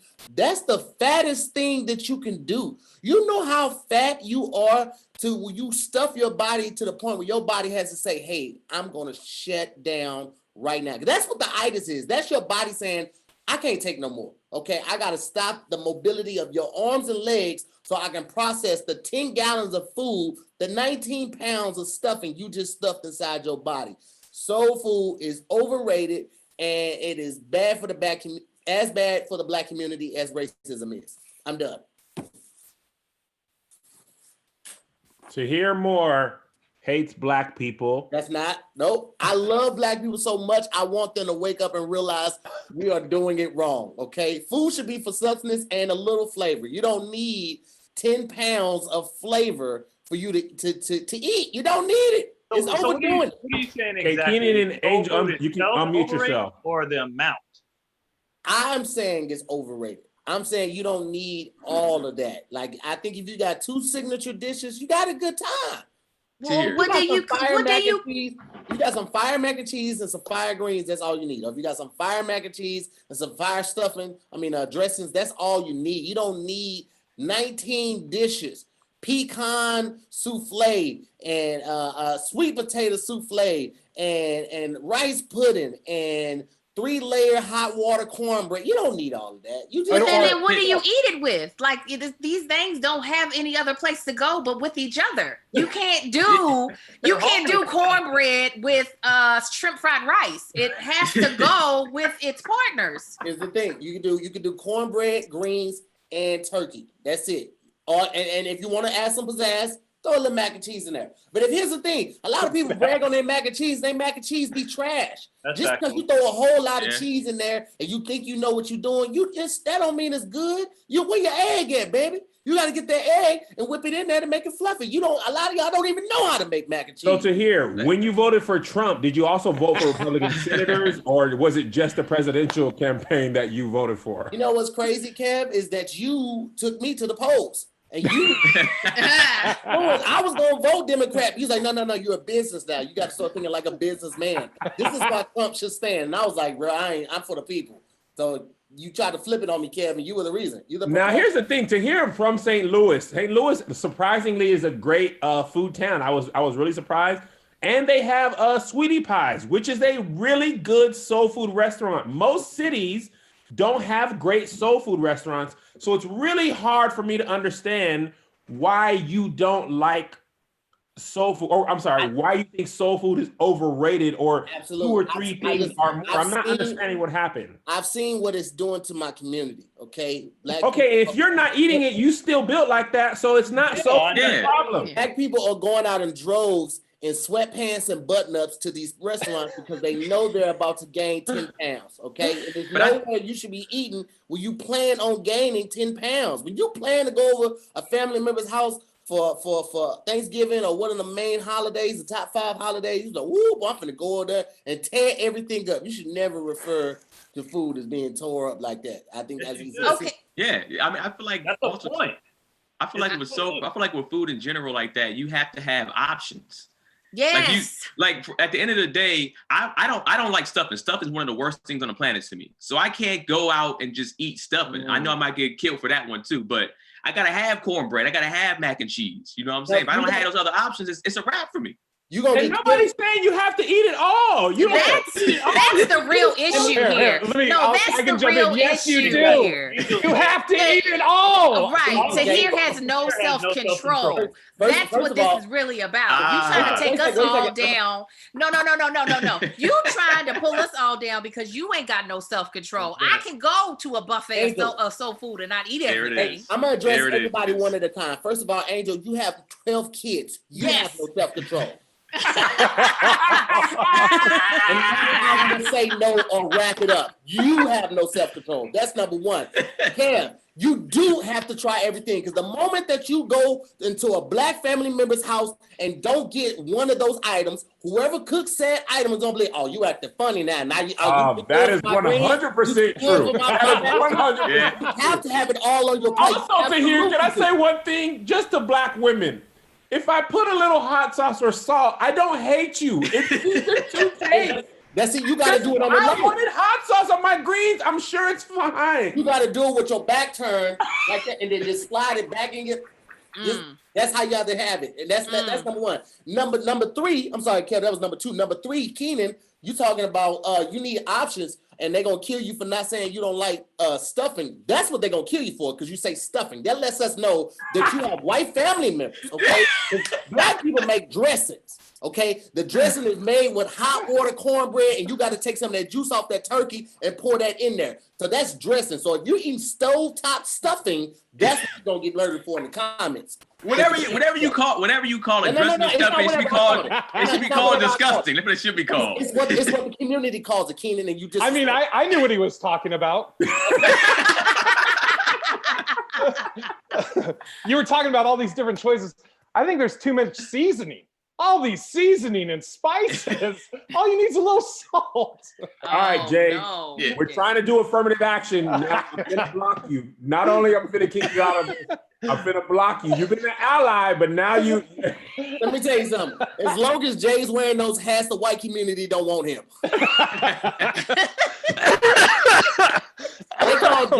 They call Jay Samuel L. Jackson. And Samuel? Oh my God. Here, I don't agree with anything you said today, Tahir, about the portion size, about none of that. Like that's the point. Look You at call it- you call it- you you call it- look in great Keanu, shape. it looks like you swallowed an apricot. So I don't agree with how big and aggressive your Adam's apple is, but I don't hold that against you. I still value you as my friend. I had you on my show, It's and this fine. is how you repay me. I think you should eat more apricots, and maybe you could look more like. Soul food is a necessary thing. It's good, and you got to try everything. Nobody said the problem is when people make it and they don't put a little bit of everything on their plate. They put full servings of everything. Can't finish it. They sick. I'll come back to it. You try a little bit and then go back for the things you like, and then it nearly when you go back, that second plate only has like 2 or 3 things on it. Let me address this really And quickly. that was it. There's a couple things I want to address. First of all, this is coming from a black man who went to college in Montana. So and you were raised in the Bay Area. So you talking about soul food is almost like Jay telling me about Black Lives Matter. I hear you out, but I ain't gonna really listen Just to it. because. Wait. Let me. I got 2 points. My education. Here's my second point. Here's my second point. If we cooked less food for these events, it would be less food that we throw out. Now we all can admit. Wait, who's throwing food out? Wait. We all can admit turkey tastes better the second day. A lot of things taste better the second day. But around that third, fourth day, you guys are tired. You're burnt out. You end up throwing away a third of the food that you cook because you've got so many options, Keenan. You know what you need options of? Shoes, t-shirts, socks, Now, underwear. see? You don't need 17 different sides for this one day. That's why I got 12 kids, so I don't throw away food, okay? I have solved the problem.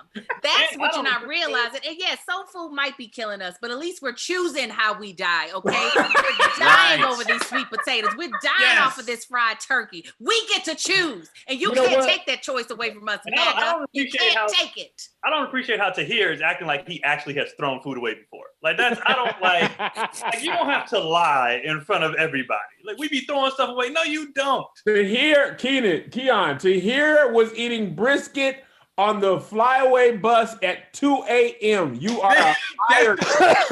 You know what? Here's the thing, though. I only ordered one helping of brisket. That's exactly my point. I don't know what an able to helping preserve half of it in the morning. That's it. Hey Todd, it looks like he was trying to say helping of brisket, but he said one helping. Of It got caught in his neck. That's what it was. The rest of the letters.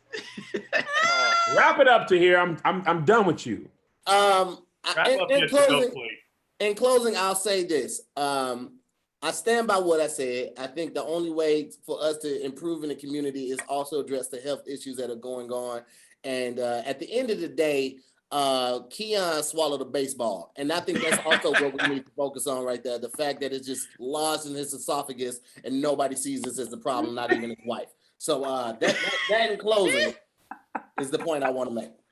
Oh my God. That was great. Thank you guys. Tahir, that was hilarious, bro. Oh, the best. All right, who wants to go next?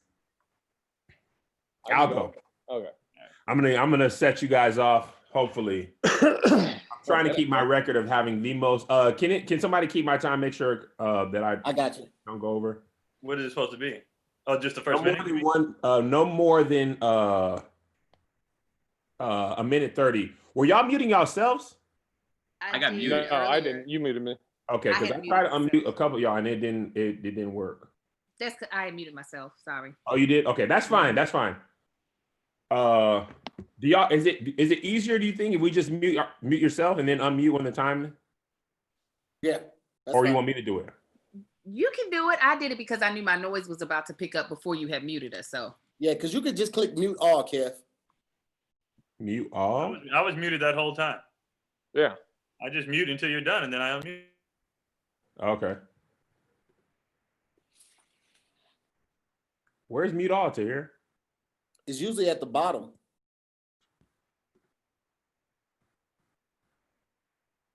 Where it says mute, if you click that little thing, sometimes it says mute all because you're the one who created the thing. You should have it. There's the microphone on the bottom left. Yeah, that's. I don't see it. All right, I'm gonna just do it. I'm gonna just go. All right, y'all just meet yourselves. Just come back when. Oh, wait a second. If you click the out button, we'll just mute ourselves. It's easier to do it that way. All The right. out button. Like for participants. Ah, there it is. Yep. Yeah. Okay, I see it now. Thanks to here, you're the best. Mhm. So if I mute all, that's everybody but me. Yeah. All right. So unmute all. If I unmute y'all still okay? Y'all just do it yourself. It looks like y'all can do it yourself. All right. Don't laugh, Angel. It ain't funny. All right. Here we go. You ready, Terry?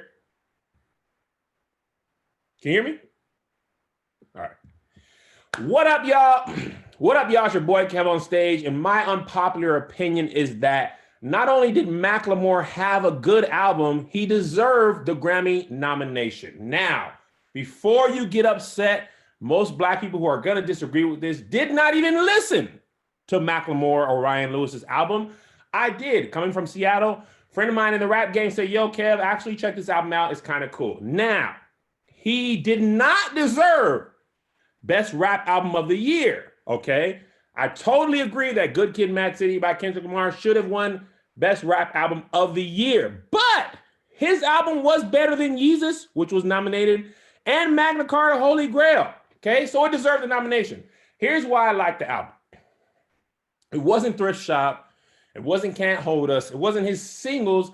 He's actually a pretty good storyteller. He had a song about his friend died over some Jordans. He had a song about how the record industry with Jimmy Iovine tried to take advantage of him. He had a song about alcoholism called Neon Cathedral.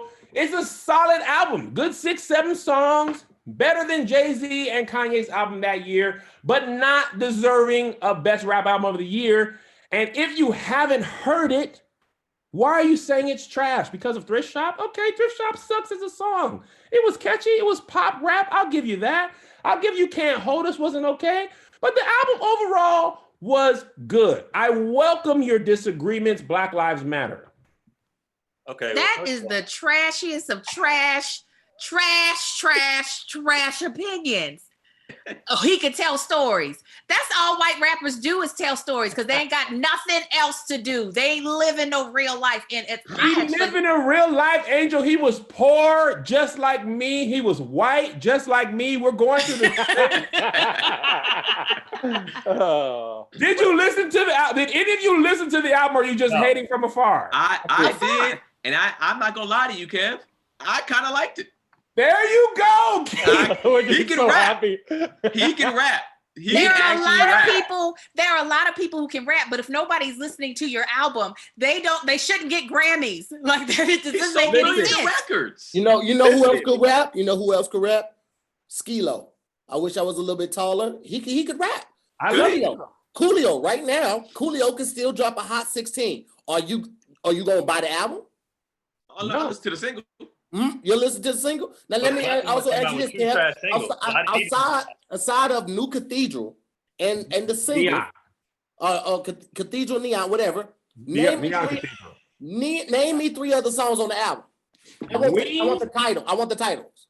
Okay, Wings, 10,000 Hours, Same Love, Thrift Shop. I said aside from the singles and the song that you named, give me. I was already naming them. Yeah, but you said Thrift Shop. That's one of the singles. Do you want me to start over? And Yes, Same I want Love. you to name. I want you to name 3 songs on the album outside of the 10,000 Hours, Wings. Neon Cathedral wasn't a single. Okay. Outside of that song that you named, though, Kev. Jimmy Iovine. That's not the name of the song.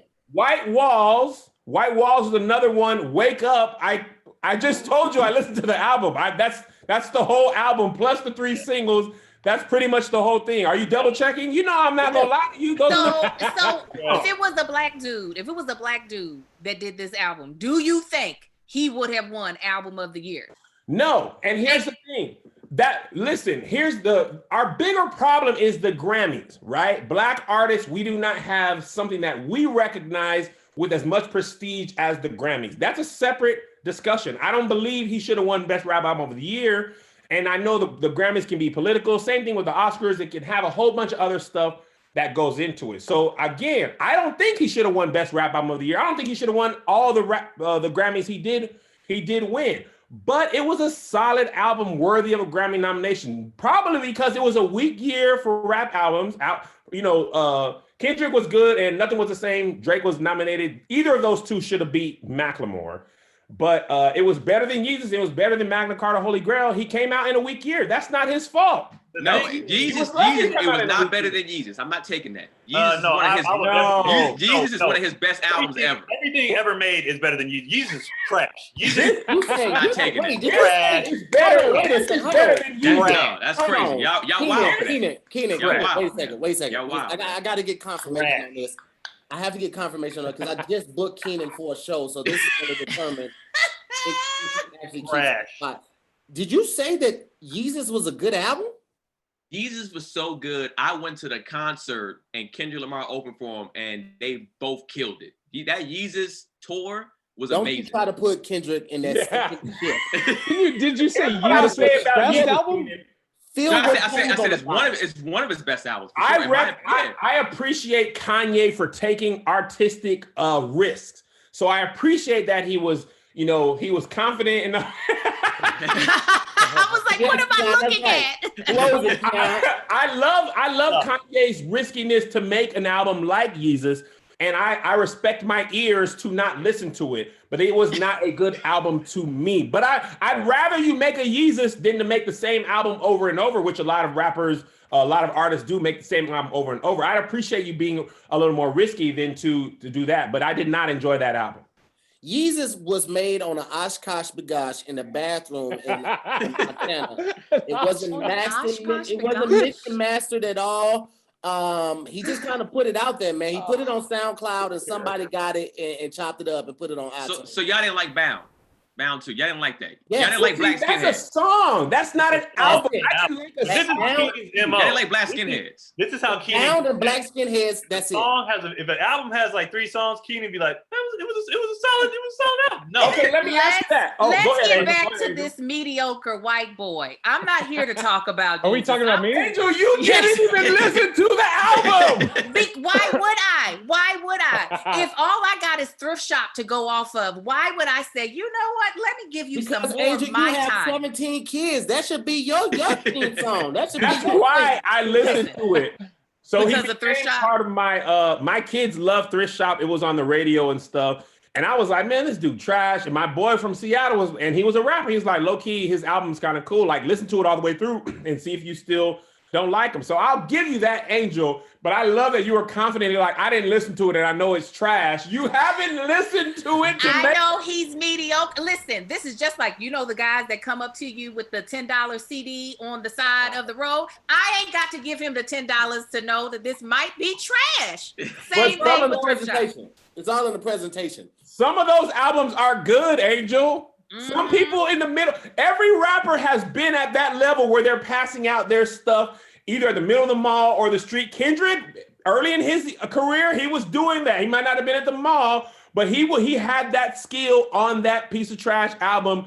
Great songs are still made on SoundCloud. And Section 80, way early in his career, I love a lot of those songs. That was way early Kendrick. So you can't make that distinction. I'd I rather can't you be argue your point. defending one of those artists than to be defending I am. Macklemore. Don't All need I'm your saying, help. this is all I'm saying, Angel. All I'm saying is people discounted the whole album from a song they did not like. There's a lot of albums that I enjoy where there's a song or 2 or 3 that I completely hate, but I don't throw the whole album out. I like Justin Timberlake. Jesus. No. Okay, here's my question before I end. How many songs do you guys have to like of a, say, a 10-track album? How many songs do you have to say are good before you think that's a good album? 7. 7? Yeah. And does that number go higher if it's 13 or 15 tracks, or is it? Yeah. Yes. And Macklemore had 15 tracks on his album.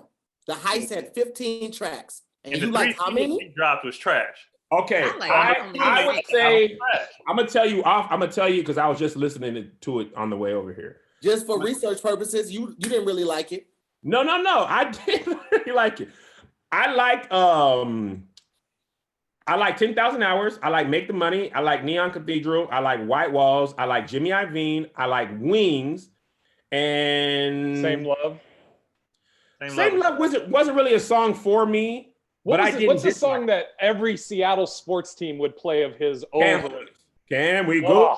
This is the moment. I hate it. I hate that song, and I hate Thrift Shop. Same Love, I don't mind, but that's a single.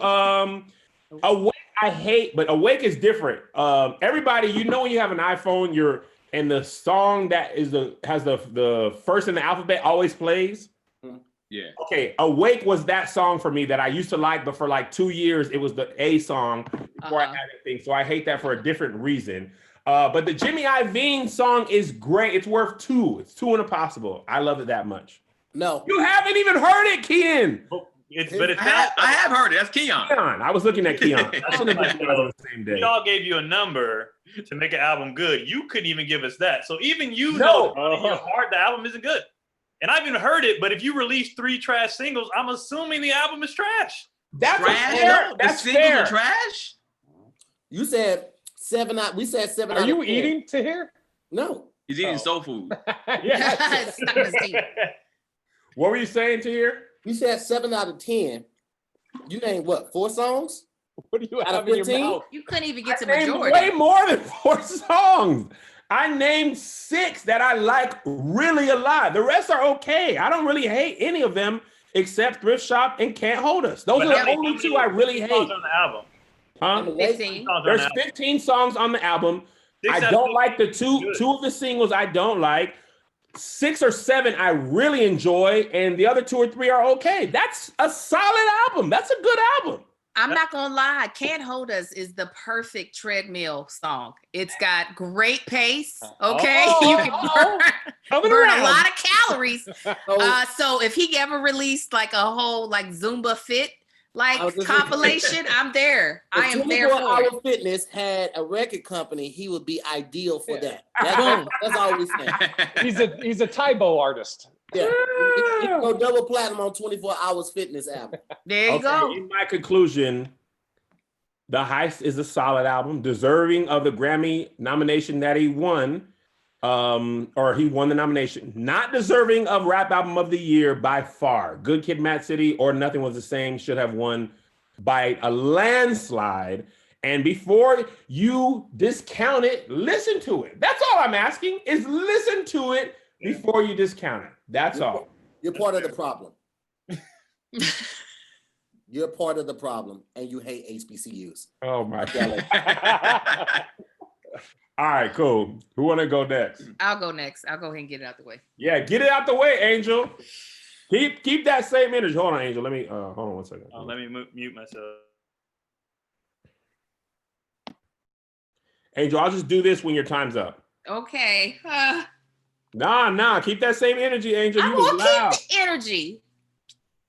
Tell me when we're ready. Hold on. Go. Hold on to here. All right, ready. Whoops, wrong thing. Set. Hold on, let me mute myself. What's up, you guys? My name is That Chick Angel, and my unpopular opinion is that when it comes to Black cinema and the things that we've held dear, we need to go ahead and take Love Jones off the shelf and put it in the trash. Love Jones is a story about messiness, about Black women having to deal with messy relationships, and us feeling like poetry is enough to get us out. It's about a stalker. Okay, Lorenz Tate takes her address off of a check to go find her. And we see this as endearing because he could rhyme together some words to some jazz that we should feel like this is real love. No, and it's about her ex being a messy man. We deserve more as Black women when we look at romance, when we look at romantic comedies. And Love Jones, I'm just going to say it, is not the romance we deserve. Throw it away. Angel, Yeah. every time you get on this show, you never cease to amaze me. Love Jones is a classic Black Classic mess. movie, not mess. It is a classic Black movie. People have hated Bill Bellamy for years because of that character. Bill Bellamy been playing that character from there until the doggone Madam C.J. Walker movie. He made a whole career playing that guy. It introduces, but Lorenz Tate. Yeah, the stalker. Angel, I had got a a good question for you, podcast. It was I got a a good question. thing. Can you acknowledge that Nia Long was trash in there too? Everybody was a mess. Everybody was That's fine. a hot higgity That's mess. fine. But I'm just saying, we hold it to such a standard, and I'm just like, is this the romance we want in life? No. That's real life though. What they were going through is real life. You deal with real life slime balls at that particular time, because I know it's a little dated when it comes to poetry. But dudes were writing poetry back then. If you just now introduce Love Jones to somebody now, but like where's the poetry lounge at? I get that.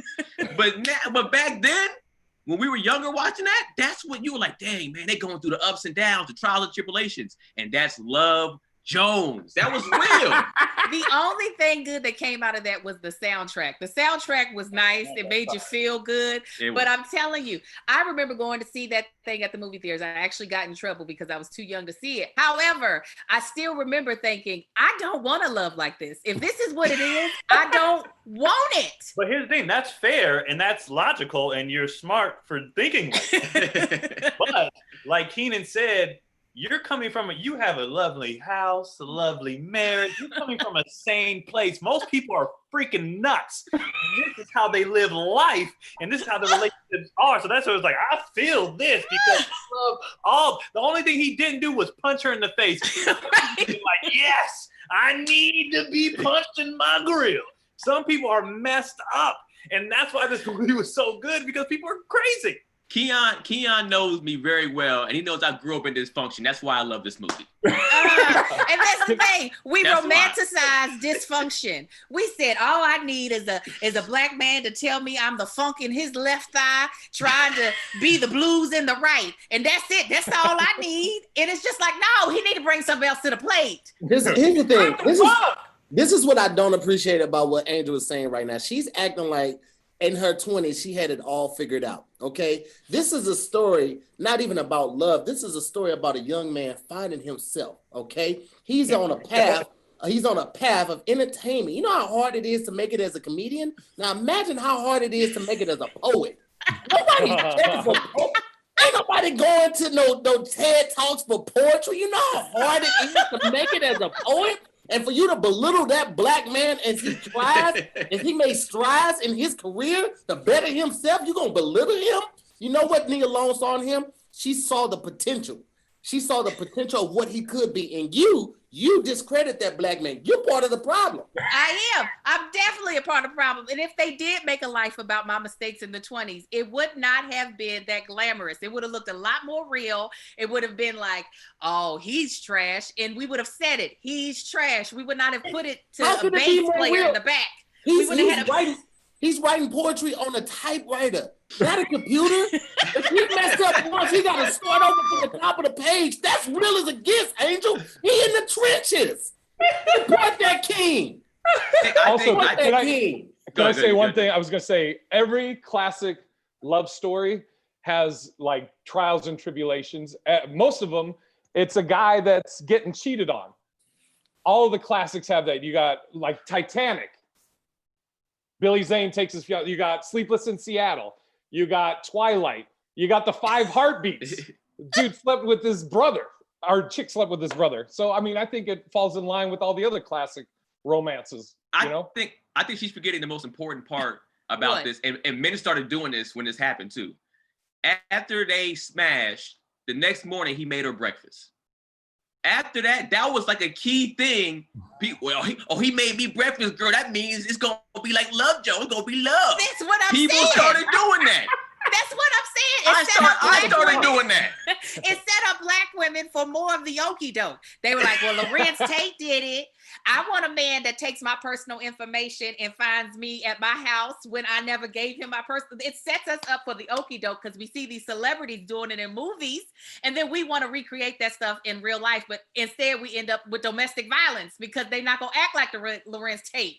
They're gonna be mean. It's just a trash movie. I'm just saying. You're forgetting the positives. For somebody like Kenan, he started making breakfast. For me, I was like, well, I never want to make breakfast because I don't want any of this. So it don't seem so good. I didn't make breakfast until I had kids because I was like, yo, I don't want anything ever. I don't want you here. Don't give me your name. I didn't even want to find you. How'd you find me? Nothing. I didn't want nothing like that. It did positives. It left a positive impact on me because I was like, I'm not dealing with any of that. None of it. I did everything he didn't do. I was like, I'm not doing none of that. And here's the thing. There is a certain element of movie allure about somebody finding your personal information and finding and tracking you down like that. But there's also a thing called the police. If somebody really did that for you, you just call it. You don't have to come out the house to entertain it. You act like just because they found you at your job or your house, you gotta interact. No, restraining order. Have you ever heard of it? Because they exist, is what I'm trying to tell you, Angel. And I would have enjoyed Love Jones more had that happened. Had there been a restraining order in there, and then they found maybe their love through that. But it was just all too. It might as well have been Frozen. There was no realistic thing happening. We might as well have had Olaf in there playing the bass. Okay, we might as well have had Anna playing the drums set in the background. It was just too unbelievable, and we've held on it for too long. We need to let it go. How is somebody being stupid unbelievable? That is the most believable thing. Believable That's thing valid. in the world. Stupidity is the number one thing. It's better than COVID. More than it kills more people than soul food. Stupidity is the number one.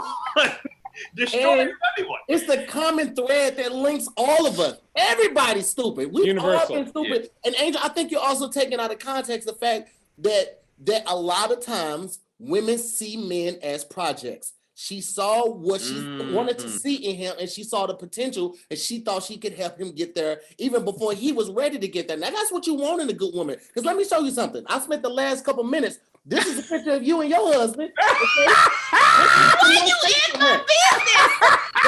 That's him with no facial hair, but you saw the potential of what a beard could do for him. You saw that potential in that king. But you can't see the potential in this other king. You know, look at his face. Tahir is on fire. You look. You gonna try to tear down another king? You are wild, bro. You Oh man. are an idiot. But He went down your timeline for years, Angel. said, where's the wedding vote? But I'm gonna tell you right now, had he been doing spoken word to me, we would have never made it because This is Love the Jones face of a made spoken me. word artist. No, This is no. the face of somebody that greets everyone. Hey, Queen, how you doing? Listen, you're my brothers of the fraternity, whatever. We would like to invite you out to the poetry night. You did. Oh, man. Beautiful, No. beautiful ebony goddess. If you wouldn't mind, just granting me 3 minutes so I can bend your ear, Queen. Let me highlight your godliness, I Queen. got you, Tahir. Bend I your got ear? you. Queen, that's before he put 4 kids in you, Angel. You let that man put 2 kids in you at one time. That's real Love Jones right there. That's the real Love Jones story. Not be listen, I don't This care is what the- y'all say. Love Jones is trash and needs to come out of our list of black classics. I don't care if you love it, you need to really see what's going on in your heart. I stand by my unpopular opinion. Love Jones Oh, needs to go in the basura. Tahir is on fire. Oh, to Oh, hear My face is killing me. that was a great. What are you eating, Tahir? Pettiness is the first thing your mind thinks of is to be petty. Your mind said, "Let me go." You didn't even know that was down there. You said, "Let me go find something to do." I could All not, right. I was like, is that me? Oh, All man. right, bet. That's great. All right, who want to go next? Marcus is gonna come in at 1:00. I don't know. Is he coming home, Angel? He here. Oh, okay. So we'll just bring him on when we're all done. We'll just bring him on. Okay. Does he got to leave or anything, or is he good? No, he's done for the day. So All right, he's cool. here. Mhm. Keenan, you want to go next? Yeah, I'll go next. We'll do Keenan. We should. You'll be good, Jay. We'll be done before your call. Okay. I will do Keenan, Keon, Jay, then Marcus. Okay. All right. Hi everyone, my name is Keenan Baker, and my unpopular opinion is Nickelback is one of the best rock groups of all time. One of the best groups of all time. What? What? Look at those photographs. Let me tell you something. One of the best, and this is what I don't understand too. The fact that a lot of white people hate them is why I have to love them, because white people hate black people too. So I know I have to love them myself because they hate everything. They have the best. They had one of the greatest heroes. You ever seen that Spider-Man movie? I think it was Spider-Man 2. They say that a hero can say. That made that movie. That's not a blockbuster movie without that song right there, man. Nickelback did that. One of the greatest groups of all time, man. That's my time. I ain't gonna say no more. Keenan Baker, on your first unpopular opinion, you're jumping out. I ain't gonna hold y'all now. Listen. Superman? Oh no, that's Fight for Fighting. Never mind. I can't help. No. Yeah. There's a few hero songs, right? There's a few heroes. I think Enrique Iglesias has one. And Foo Fighters has one. There goes my hero. I love that song. Watch him as he grows. Yeah. That's the Varsity Blues song, ain't it? Varsity Blues. What was that? Other Guys when they jumped off the building. Hey, Good can song. I just say you guys know more about Nickelback than I do. I don't know a Nickelback song in my life. I don't know who they are. Me too. I know everybody makes fun of them, but if you offered me $1 million to name one Nickelback song, I couldn't tell you. You When don't Keenan know Photographs? Look at that photograph. Every time she makes me laugh. No. I know Def Leppard Photograph. See, that shows me right there that y'all don't go retail shopping. You never worked in retail before because them and Taylor Swift dominate retail, and then Mariah Carey does in Christmas time. Those three right there are the retail soundtracks. So wait a minute. Who are you putting under Nickelback? Like who are like the major rock bands that you're putting under Nickelback? And wait, you said all time though. Are you saying across Everybody? like over Earth, Wind, and Fire? U2, everybody, all of them. Pearl Jam. I'm going off what I've heard. I can't say every group because I mean I'll be honest with you. I mean if you tell me a U2 song, I'll probably tell you. But I know right now, off the top of my head, I know more Nickelback songs than U2. But you're saying that's one of the greatest groups of all time across all genres, rock, R&B. So Keenan is saying he has bad taste. All right, You're all right. saying Mostly rock. you're saying you have one playlist on your iTunes and that's I- it. Because I that's do. what it's. I run and work out to them sometimes because you have to. Nickelback. Yeah. That's what it sounds like. That's what it's sounding like. Like you just don't know how to add more songs to your playlist, and that is why your point of view is so narrow. How are you working out for Nickelback though? It don't really go. It don't go. Easy. Let me tell you something. If you're working out and it's that last set, you done worked out for an hour and a half, 2 hours in the gym. I don't know how long Keon probably work out for like 45 minutes, whatever, right? If you got that last set, you're like, damn, I can't get it up. And you put on, they say that a hero can save us. You're going to push that last, I put that on my life. What's that song That called? last set. What's that song called? Because I'm going through their playlist of stuff right now, and you need to be. I don't know.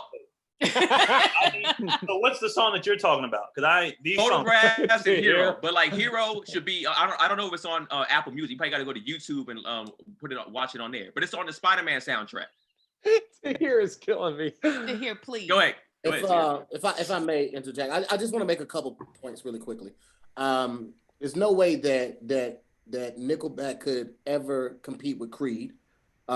Just on the lead singer of Creed's voice alone. Okay, when you first heard "With Arms Wide Open," like that song. Arms wide open. First of all, Creed is just Pearl Jam light. Like that dude. Hey, I don't mind that at all, Big Irish J. I'm not here to argue that. I'm just saying that they're better than Nickelback. And the second point that I would like to make right now is that if you look at this young picture of Keenan, you can tell clearly that something's not right with this young man. The fact that he has a look in his face, you know, and I guarantee a lot of his friends did not know that he was such a big Nickelback fan. You can tell from this picture right here that he was closeted in his music selection, you know, and I will go out on a limb and say the reason that God was displeased with Keenan and took his hair is because of this picture right here. I took his hair. That's a parent. And I was like, I gave you hair with the texture of wool, and you put a Bantu Pearl kit in your hair. No more. Everything that Keenan has done in his life is displeasing to God. Lets me know that his argument is null and void. You know? I just say before I go, I make my page private, and then Yes, make it private. Oh, I hate you. You make private all you want to. I'm already a friend. I can deep dive as well. I'm deep diving with it, baby. Oh my I God! don't know enough about Nickelback to dispute Keenan's claim, but what I just heard, he's wrong. Completely wrong. My thing is, Tier, all you named was Creed as a better group. What other rock groups? Pearl would you Jam. put up? Pearl Jam. Okay, that's one. That's two then. You too. Okay. You too. She's helping you out. Okay. Well, I'm Irish. You don't think I'm going to know you too? Led Zeppelin, Slug and Molly. better rock groups than Oh yeah, come on, Led Zeppelin. Nickel- All The day. Aramore. The Who. Aramore. Paramore goes hard, cuz. Black Rolling people love Paramore. Stones. Paramore is the Subaru of rock music. You understand? You lying, bro. It is safe as they come. Who's The only Paramore? exception, you. Easy listening. They're not even in the rock group. They're in easy listening. Okay? I never thought I'd come on Unpopular Opinion and learn about rock groups from you guys. Big Irish J, black people low key be listening to rock, bro. Yes. We Yes. be on that. All time. I know a Mike Paramore. He's a comic. I don't know. Paramore is a group. Bro, you better respect Haley, bro. Green Day, Green Day is Green Day. fire. Guns Green N' Day is Roses, lit. Aerosmith. Nigga, like Aerosmith. Guns N' Rolling Roses, Stones. Everybody, Keenan, you were talking about the one song without Aerosmith's song. Then that what's the asteroid movie? Armageddon. Without Aerosmith's song, Armageddon ain't even the movie, bro. That was the whole movie. Was that song? Thank you. That's what I'm saying. Their song Hero saved Spider-Man. Spider-Man 2 was but then when that song came on and it was like, they had him, he's on a train, they say that a hero. I'm telling you. That's all you got. Keenan was having an erection when that happened. He was like, Let me tell you something. Spider-Man, because when they shoot movies, they don't be having songs, but he had that song in his head himself. Tobey Maguire. It was like, I gotta pull through with this song. Nickelback is the Macklemore of rock groups. There you go. There you go. Yes. Yo, low key, everybody makes fun of Nickelback, but they be selling shows, bro. Them arenas be full. Somebody is going to the concert. Keenan and his buddies in that picture is pulling up to the Nickelback concert. Keon, you ain't his true friend. You didn't even know this, bro. Y'all supposed to have a separate group chat. You didn't even know your boy. I lived with Keon for years, and he didn't notice. I did keep it on the low. Keenan hit it. That's how you know he didn't want anybody knowing this. Exactly. No, it was just Exactly. Keenan was watching Spider-Man 2 over and over again. He just thought that he was a fan of Spider-Man 2. Nobody knew because of Nickelback. And I can tell you right now with unwavering confidence, when he watched Spider-Man 2 in his house, you best believe he was in his underwear doing this part right here. His underoos. Laughing it loud. Now boxers, dun too. You're right. Yeah, I do know that song, and I actually do like that song. But Thank you, Keon. Thank you. Yes. But you said one song doesn't make you the greatest band of all time. No. I'm saying, but also too, did you listen to Photographs? he Those didn't are have that only much two time. songs you didn't said, Listen, Keenan. Angel, that Because is those his, are only two songs that matter, Angel.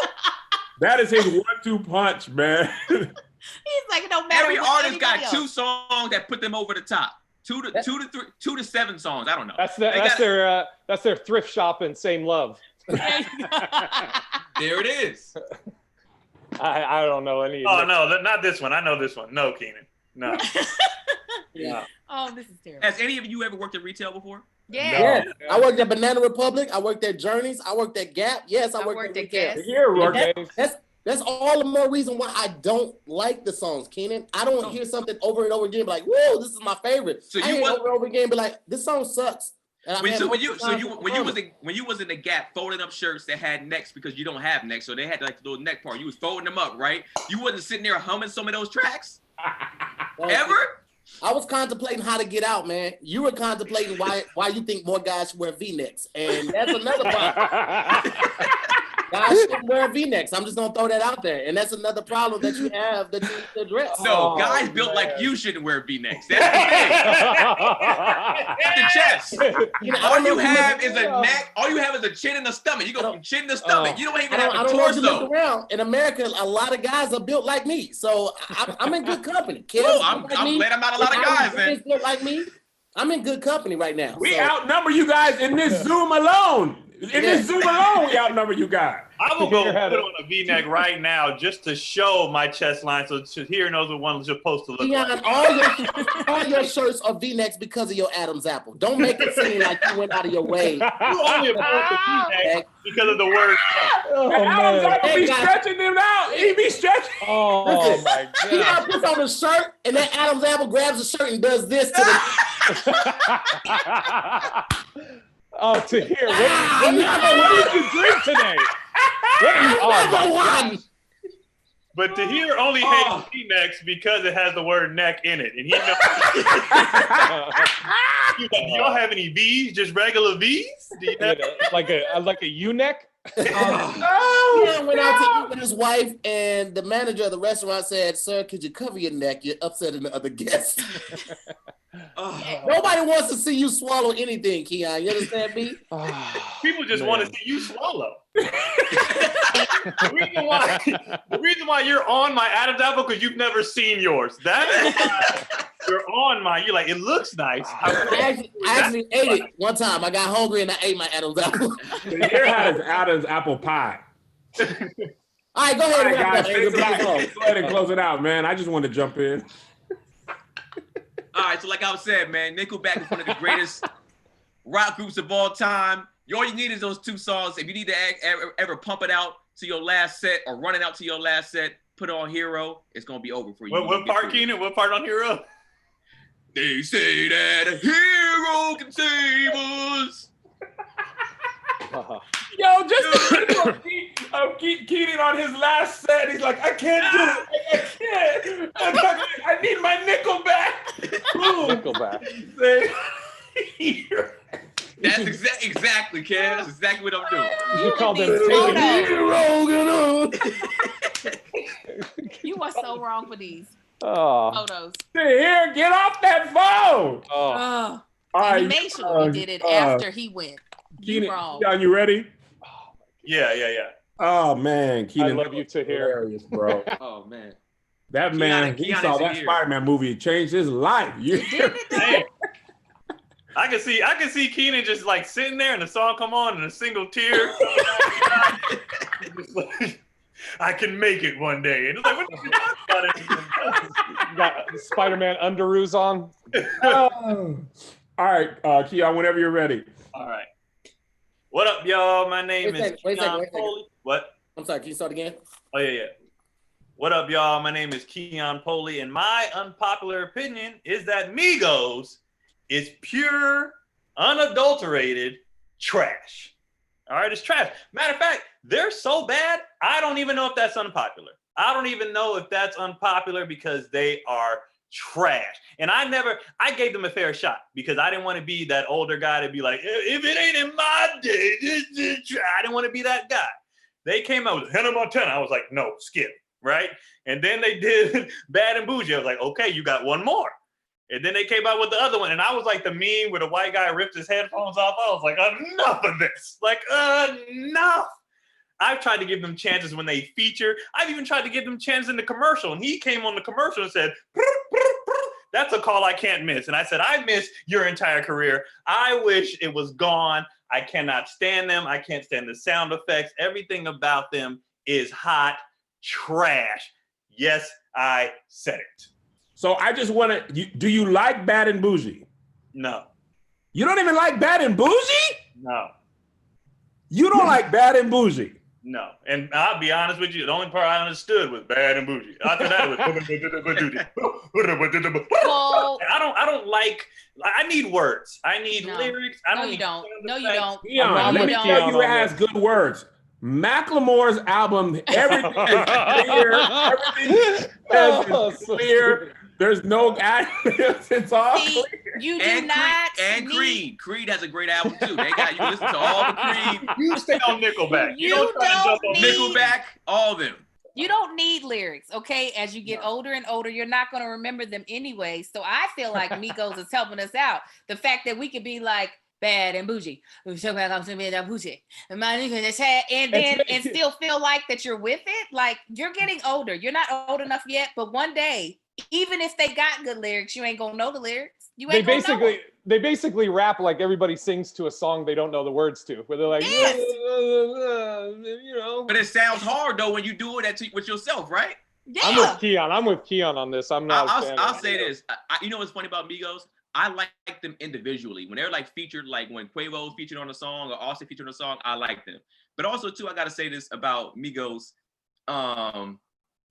I forgot my point. Damn, that's how bad it is. Nickelback. Nickelback. You tried to argue for them and couldn't do it. You're No. like, You gotta unmute to hear. if you think about it, listen, when they have two Damn it. They're Oh,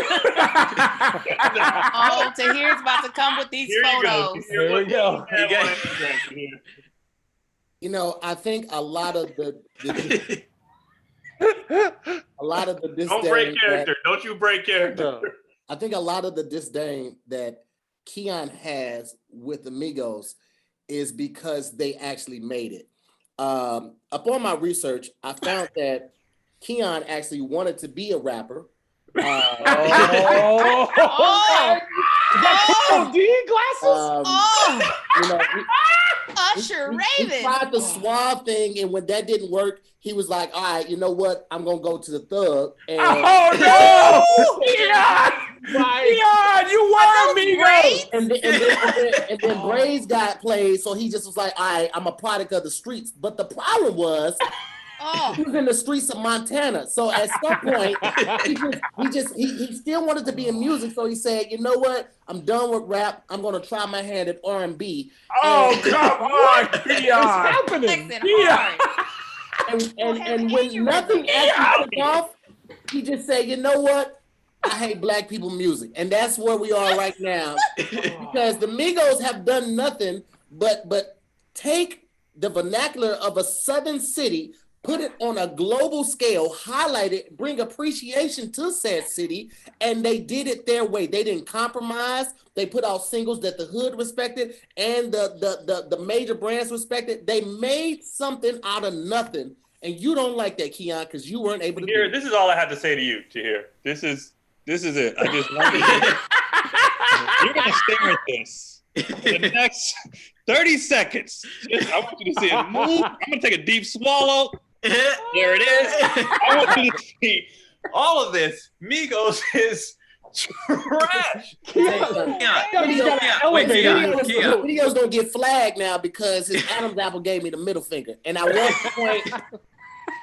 to point out that kids will watch this and they're going to be confused as to why you swallowed a hamster. And you're going to have to explain that in the comments. They got a Hey, furniture elevator. Keon, let me ask you this question. Do you like Dougie Fresh? Yeah. Because he don't say any words. He just No, but he's also not. But also too, but not even just that. Not even just that. Right now, the age that we're at too, you're not in the club. So if you're not in the club, it's like I can understand why Migos is not a thing that we might listen to as much. But when you in the club, Migos, you need Migos in it. If Migos is not in the club right now, ain't no shit shaking in it. I'm not denying for what they're good for. I'm just like, they're trash because I care about bars and lyrics because I'm in the car or I'm not in the club. He's never wrist Keon- twitching like it's stir fried. They Keon talking has about never- cooking up crack, but comparing it to making it stir fried. That is poetic. It's That is super Shakespeare. What? Kitchen wrist twitching like it's Keon stir has fried. never been to the club. You could tell by this picture what That's on Halloween. He and tried to what put the a rap- Halloween kid. okay. He Okay. dressed Is up that as a a guy- character one This- time. Is that a guy with his arms around you? This proves what he was into. You know. Hey, you know what's They were funny? doing- That they were picture was doing math taken inside problems. of the club. They were doing math problems and running plays on whiteboards. That's what he was into. You know. So it's not surprising, guys. They said life's monopoly. Go and cop me some land and some property. Do you understand? Because in monopoly, we you don't. buy Nobody understands. land No. and property. You're looking this up. I don't know the words. Exactly. Words, but in my soul, I know they're saying something. Oh yeah, I Googled it, and that's what you need to do instead of judging. Google what they're saying because I don't understand them either. I don't think I need Keon. to Google. I don't need to Google. How do you The spell call that? of the I guarantee- streets. I guarantee you, cold if you Google and you actually Googled it and it said what that actually said, it actually said something very important. It went, it's words inside there, and they're empowering us as Black people to go in there and get houses and to do stuff like that. So Yeah. you need to stop dissing the Migos. I honestly feel like when they say Keenan hears and the hero.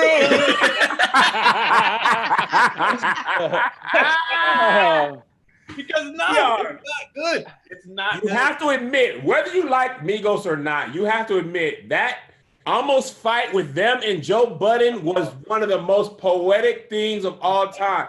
When he took I think it was Offset, when he took the things off his wrist, the black lady pulling in like, What's going on? Jimmy's looking like Jerry. It was perfection, bro. There was a good 18 months where they couldn't miss. That's the greatest thing they've ever done in that moment. Also, no one ever talks about it, but that black lady coming in, I didn't like how much she enjoyed the drama that was. Oh, I loved it. She was in. With the chewing gum kiosk, she was like, here we go. I was like, because that was us watching the video. She did the same thing we were doing on our phone. Oh, what's up with this? What's up with this? Call it back. She's the type of woman that probably love Jones because drama is her life. That's what people love. They love stupidity. And she was like, here we go. And they was like, and it was a whole thing. And then the theme song started playing, here's a hero. It was going down. It was insane. The only problem I have with the Migos is that I can't tell them apart. I know one is with Cardi B, and they might as well be Alvin, Simon, and Theodore. But I do feel like they offer us music to bop to. And I think you're asking for too much, Keon. I think so too. I think what they're doing well, like Keenan said, they're staying in their lane. They're giving you club music, club bangers. They're giving you riding music. They're not out here. Is that part of the problem? To hear, dude, you are on fire. Yeah, he's been on fire this whole. The hair is in his bag today, bro. Oh my God. All right, Keon, you can close it out, man. You know what? In a fitting way. About the Migos. There it is. Oh my God. All right, I'm gonna add Marcus in for the last two for Jay's, and then he's gonna do his. Ah man, Tahir, you are hilarious. I mean, I knew, but man, you Look really at him chewing his gum I off. saw him looking down too for like a good 2 or 3 minutes. Yeah. I was like, oh, he's scheming right now, man. He You know always. what's funny? I knew he was gonna pull the ones he did, and I was like, yeah, show the world I be in the gym. Pull him out. Show them what I be doing. Marcus, flip your phone the other way back. Can you flip it the Marcus other way? with the beard. Yeah, I can flip it. What's good? Yo. Who's going first? Jay. Yeah, because he's going to have to go. Cool. I think we're good. Yeah, Yeah, we'll be done before 2 o'clock. All right, so Marcus, the way it works for the first minute or so, we all mute ourselves until it'll give Jay a chance to get his off uninterrupted, and then after about a minute or so, we can jump in. All right, Jay, you good? Yeah. Whenever you're ready, Jay. All right. I'm Big Irish Jay. My unpopular opinion is Ben Affleck is by far the best Batman in the movies. By far. You got Michael Keaton, who was going bald when he was playing Batman, and he's like 5'2". I don't think that's really, he should have played Robin. And then you got, Christian Bale is like a nerd that picked up a science kit and then became Batman. But Ben Affleck is 6'4". He's built like a tank. Now, I will say probably the worst of the movies, but as far as Batman himself, Ben Affleck is the perfect Batman. That's my unpopular opinion. Jay, you only like him because he's from Boston. That's all you care about is him being from Boston, you being from Boston. You don't care nothing about nothing.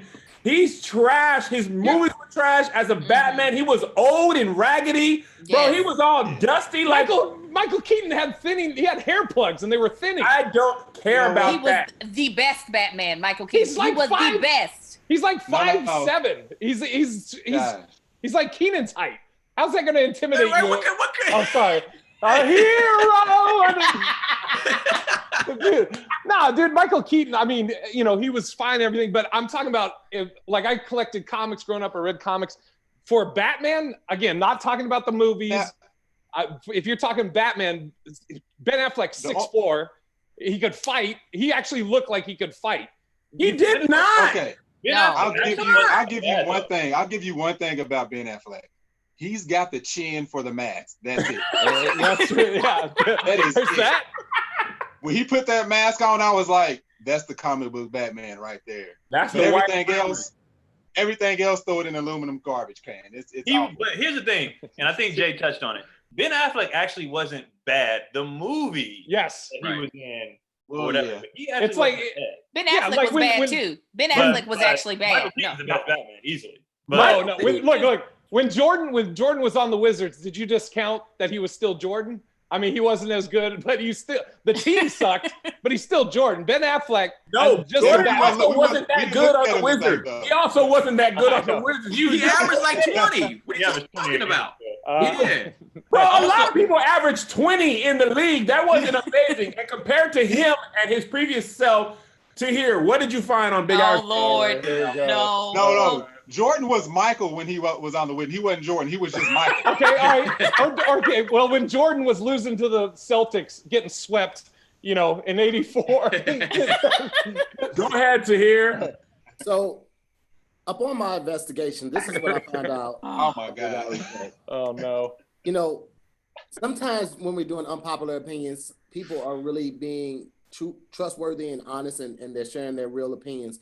But it's hard to take someone serious when they dress like this. And some of you guys might be thinking, because that's pinstripe. Some of you all might be thinking, That's oh, well, that's an old that's picture. not fair to hear. This was 2 weeks ago. And what I want to highlight in this picture is that he still wears his phone on his hip. You Kennedy belt, Tahir. Oh my And if you want to see something, that further proves that, we can go back further. He thought that velour was a good idea at one point. We all did that. Yeah, come on, bro. Okay. Here, what's with the personal Upon- attacks, man? Upon further, Oh, you're late, Marcus. This has been the whole time. upon Everybody. further investigation, I also found that at one point he thought it was good to dress like this. Right now, you might be saying, "Hey, he's dressed for basketball," but those shorts have pockets and a back pocket, so he clearly wasn't dressed for basketball. What I also want to point out in this picture is the tennis shoes. Anytime your tennis shoes are tied that tight, it's the signs of a serial killer. So while I don't agree with him publicly, I will never say it right now because obviously he's a serial killer. well, I can't roast the tied shoes because any athlete knows you have to tie your shoes. Tahir doesn't do physical fitness, so you're supposed to tie your shoes tightly. My shoes were tight like your collar. Well, here's the thing. Tahir, I agree with. Before you go there. I agree. I don't real quick. Hold on, Tahir. Let me point this out. Tahir, hold on. You don't have to go nowhere. Look at Jay's shirt today. Today, the shirt he has on is terrible. On this day in 2020, I don't know where you got. It's a sweatsuit. It's a thing. tracksuit. That's Jay even owns- worse, Jay. Jay Wearing owns. tracksuit? Pretty Oh, nice that's mall terrible. walker suit. It's like a nice mall walker. didn't Like he's getting them laps in. It's Here's the thing. 7:30 at I honestly thought it was a comforter that he had cut up and put in the Oh, what that was. I'm not going to front. If you look at it just right, it looks like straight up Burberry. I'm going to call It does. Yeah, that's what I thought. No, that's Marcus. That's blueberry. That's a different. It's a lower class. It's found in Old Navy for the common man. Oh, I wasn't. I mean, I Does it do have agree. pants to match? Oh, he got the pants on. Oh, Oh yeah. Oh, hell. I'm here for it. I'm here But for the it. the pants didn't have the Burberry. The pants didn't have the whole Burberry. that's- Oh, it does. Oh, snap! I was wrong. That look like was something wrong. my mama. That look like something my mom and daddy would wear to the jazz festival in Oh. Cincinnati. Absolutely. That's a cruise outfit. That's it. That John Jordan Cruise. Is- Jay tells women he owns a car wash when in reality he works at a shell that's attached to a car wash. Hey, keep That it outfit tells me right there. keep it real, You know, I got Jay. a couple car washes around the city. If we weren't on this right now, would you have a Bluetooth in your ear? Oh my gosh. You don't see the Bluetooth in his ear right now? it would be connected to my flip phone. What'd you say now, Chuck? Hold the line, Chuck. Oh my god. Gian, to your response with like athletes wearing the shoes tied, I get that. I get the shoes being tied. What I'm trying to show and what I'm trying to highlight is how the size are touching. They're not supposed to be touching. Like you're supposed to have a right side and a left side when you tie your shoes, and the laces right here. This is laces. This is doing it. And why the the laces, outside of your shoes boxing the tongue out? Like, I'm gonna get this ring out. That makes no sense. this is how his right and his left look, and the laces are like You this. have a They point. overlap. You have a point. I did not see that at first. You have a point. So we all agree I don't Ben even Affleck's know the what his best opinion Batman. was. No, Ben back to the Affleck. point. Back to the point. Part of the Batman is the movie, right? I feel like, to me, Michael Keaton, partly because he came out and the movies were good, he kind of looked like Batman to me. He's the best. The best movies are Christian Bale. I feel like George Clooney probably embodied the coolness of Bruce Wayne more than anybody else, but his movies were trash. Val Kilmer, I wish they had never even made Batman with him. He was literally... That movie is why Val Kilmer got fat. He was like, you know what? I can't He went from Batman to the Penguin. And the new dude from Twilight, I'm not even excited about Batman anymore because... You know what? I think, because remember when they announced Heath Ledger was going to play the Joker, everybody trashed on it. And then he was amazing. So I'm actually waiting to see. But Ben Affleck... Dude, I remember that. Michael Keaton is literally like 5'7". He's I looked it up. He's 5'9". Or 5'9". Okay. You, What's wrong with a dude 5'9", 5'9" gonna come at you. And that's how good he was. It didn't matter. Right. Oh, Who are you? I'm Batman. Tell your friends about me. I'm like, you goddamn right, Michael. He's the size of a valet. Who are you? Go get my car. How's it gonna? Go get my car. Dude, he's a midget. I do. Is that how you little talk to person. people in the service industry, Jay, with your white privilege? You cheat surrounding black people like that? Go get my car, huh? I bet you do, Jay. Here told you. I Did you work say at the that? gas station. I do agree with you. I think that Ben Affleck is the best Batman, not the best overall character. I do agree with the whole Bruce Wayne thing, and I mean, and he's a really good actor. He was great in Geely too. So it's like there's a bunch of like he's one of the better actors that played Batman. That's the movie you picked that he was great in. You're gonna skate over that like you didn't just say. Not the town. Not the town. Not the Or town. Not Gone Girl. Yeah. Not The Accountant or whatever it was called. The Accountant. The Accountant. The Accountant. The accountant. Goodwill Hunting. That's the one. I was like, Goodwill Hunting is the one I would have thought you All would have great named. movies, but have you seen Geely though? Because it got No. That movie got trashed, but it was actually really good. Who did the soundtrack? Nickelback. Like Right, Nickelback. like- Yes. Like There's a part in the Nickelback. movie when he was about to smash, and it was like, and Keenan is sitting crisscross applesauce on a unicycle right now. Don't trust anything this pervert says. You understand me? wow. You know, Okay, here, let me ask you this. has made a lot of good movies, like plenty of good. And you were like, Geely, that's the one. All right, let me ask you this. Okay, we're talking about Batman. You put those three, Christian Bale, Michael Keaton, and Ben Affleck, to fight. Who's going to come out standing? This is why it's called a movie. We're not actually looking for these people to have real Batman-like skills. I don't know. Ben Affleck was pretty beefy when he played Batman. I was actually surprised. Like Christian Bale was in good shape, but Ben Affleck was kind of beefy. Michael Keaton wasn't that big, but Christian Bale looked extremely athletic though when he played it. Like, yeah, but Marcus Bane Bane beat the brakes off of him, and I can never forgive him for Bane. that. You know how He got big his Bane is? They also Bane was the did mountain. different versions of Batman though, like different ages too. So Ben Affleck playing that kind of older Batman and getting to that size, I gotta respect that even more than the other guys. To be honest, I enjoy Ben Affleck as Batman. I really did enjoy it. The only thing with the movie outside of the script was the fact that Batman or Bruce Wayne and Alfred were the same age. Who was watching who? Again, I'm not defending the movies. I'm not. How y'all get an older Bruce Wayne but a younger Alfred? Alfred was a strapping 38 years old in that movie. Alfred was like, "Hey, Bruce, you go buy me some alcohol." He was like, Master Wayne, your dinner's downstairs. I got some little chicks in the other room. So Little chicks. you don't need me for drinks to eat. You know where I'm gonna be. All right, Jay, you can wrap it up so you can go to the, Burlington and pick out another sweatsuit. Hey, I'm 6'8". I don't got a lot of choices. Burlington is slamming though. Anything but that would be great, Jay. You really took that out and was like, today, I'm going to kill him today. You understand me? You can't tell me that outfit don't look like he got a killer van, man. He got that van got a dressed up Cadillac. right, man. Oh man, no, but I stand by Ben Affleck as far as a Batman. He's perfect. All right. All right. Let me go to the bathroom real quick before Marcus. Oh man, Tahir, you are. I can hold it. Oh. I don't think Ben Affleck was bad though. I really don't. I actually Dude, I didn't. mean, those fight I didn't scenes. enjoy him. I mean, didn't those- enjoy him. I didn't hate him, but the movie was the Marcus scene turned me off so bad. I was like, I hate everything about this. This is the stupidest thing ever. I hate all this stuff. All right, Marcus, you ready? Where'd he go? Hold on, y'all. We got new routers and everything. It's still messing up. All right, y'all good. upgraded I'm the back. internet? No, we good now. Just know Angel, is that, yours messing up? no, I'm good. Just know that Tahir gonna go down your Instagram. Just He get already ready. got you, Marcus, before you even came on. He already got you. He already swung at you. Just so you know. He probably going on your Instagram now. Oh, you Yeah, already well, know he is. Ooh, see, Look at him. Look at Got the glasses, you can see his see eyes. to here. Oh, All right, you ready, Marcus? I'm used to here.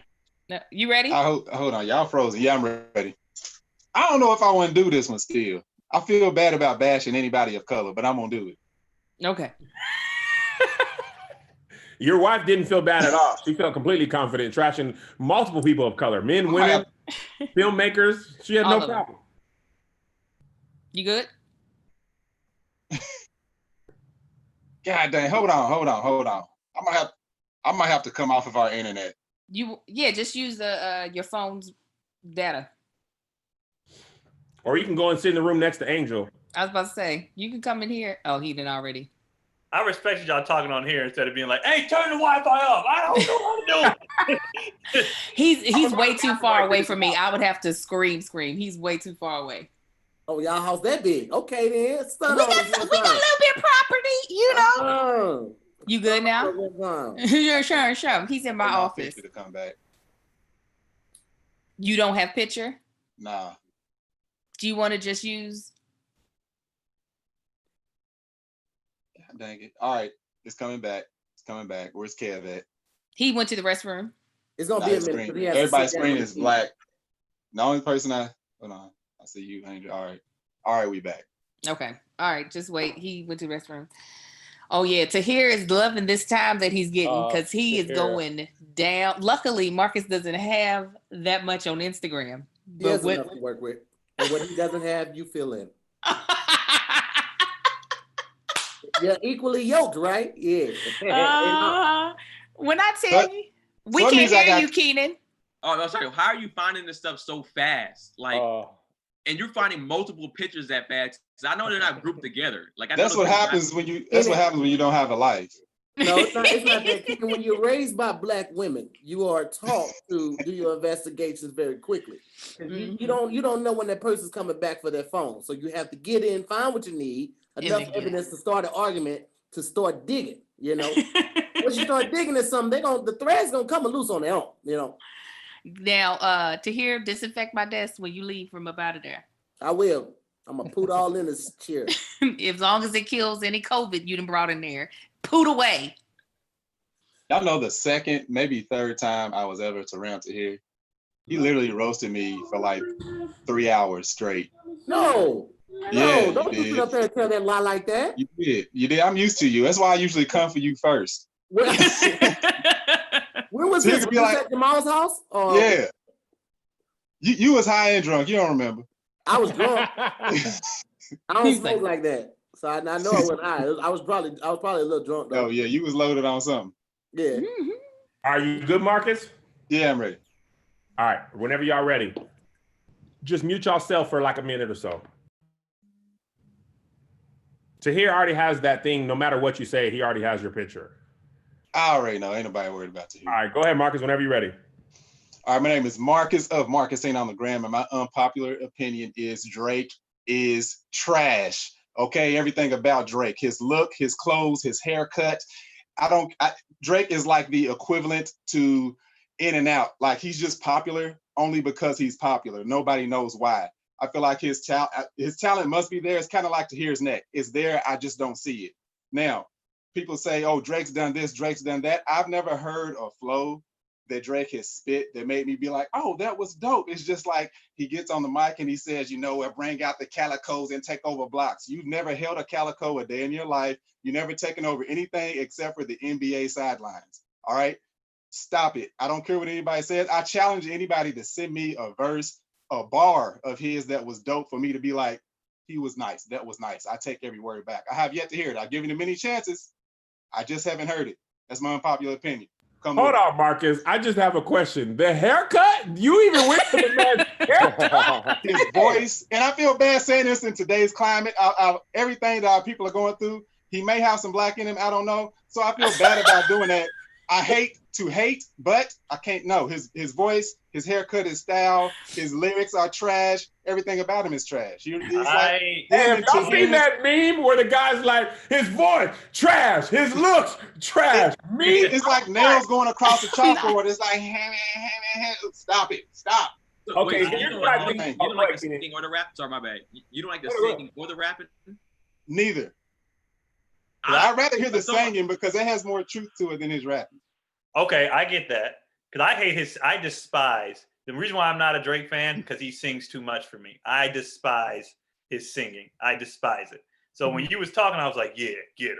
What else? You gotta agree that he makes, well, you said he makes popular music. You don't like none of his songs? I feel like but I don't think he's a bad rapper, though. I've given him a strong try, and I'm like, I listen to his song. Because people, here's the thing, people always say he's one of like the top, they want to put him in the top 5. He's one of the greats. Oh, he's the next this, the next Nas, the next Jay-Z. I'm like, no, he's the only Drake who is trash, but stop putting him on that top tier.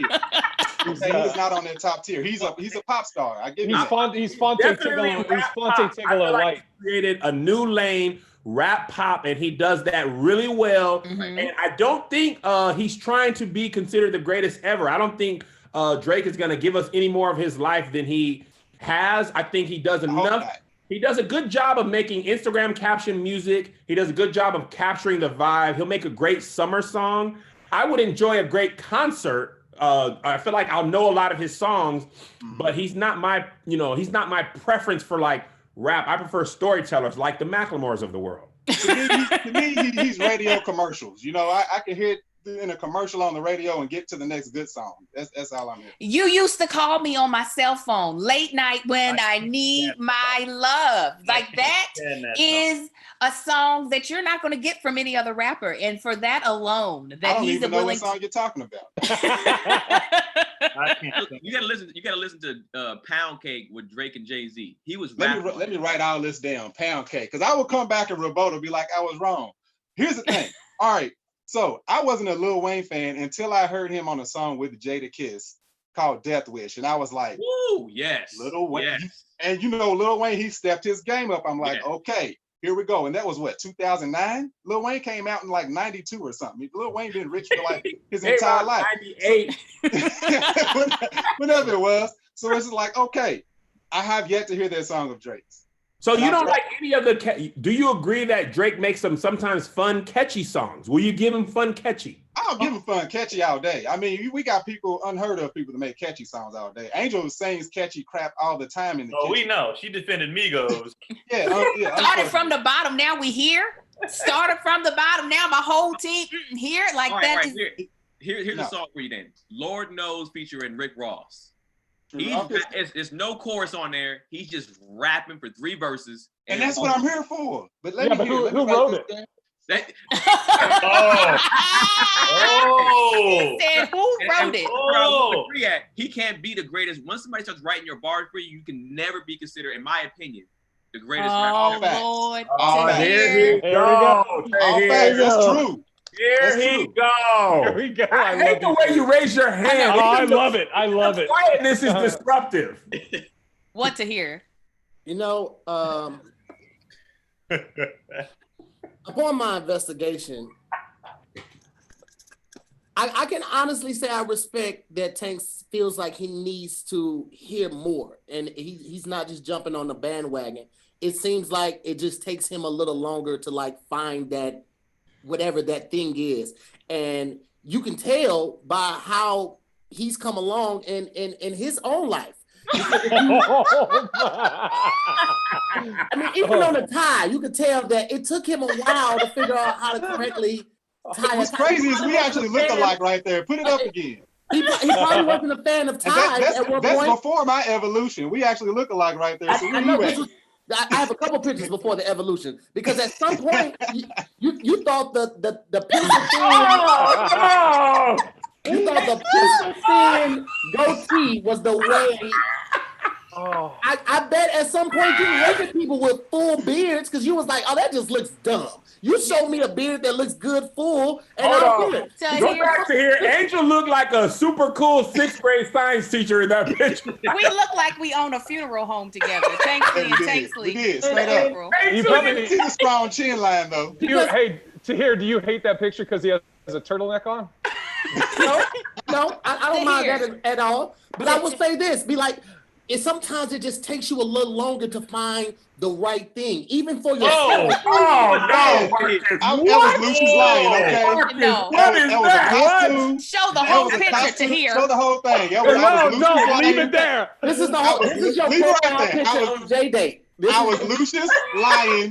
All right, Angel was Cookie. Oh, you definitely lying luciously. You're lying. Tahir more. No. Wait. This is the second time. Just one more. Go here with one more. Listen, at some point, Marcus was buying oversized shirts like Jay, and he had so much fabric that he even made the baby a shirt. Now you might be saying not to hear that picture ain't that bad. Why you digging in on my man's like that? Then I would have to show you the shorts with the tassels on them.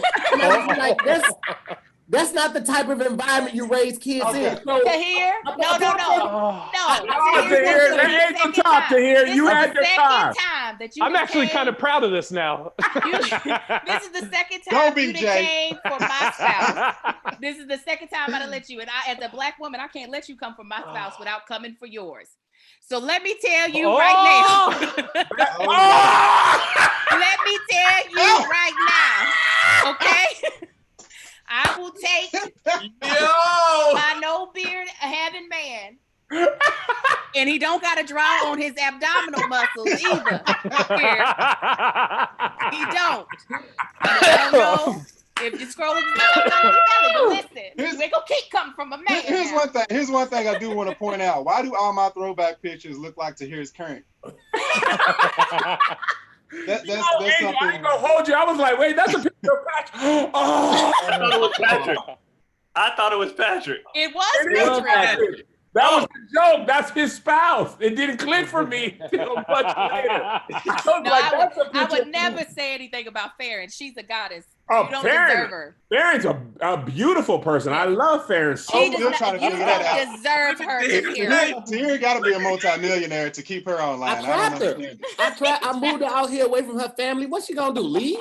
You can't afford to make it on your own, baby girl. Now back to Tahir being still trash. I mean Drake. No, you are a hater, Marcus. That's what it boils down to. Drake, no, I'm not. Drake Factual. is not speaking for our generation. Obviously, he's the voice of a generation that we aren't. So I acknowledge it. To a But I don't even generation think that I came up with. who in this generation is he speaking for? Because I don't even think it's the dudes. He's speaking for the depressed little 20-year-olds. Don't do that. Don't do that. See, this is why so many people relate to Drake. It's because he says he has the courage to say how he's feeling. A lot of guys will mask their feelings and their emotions and other things.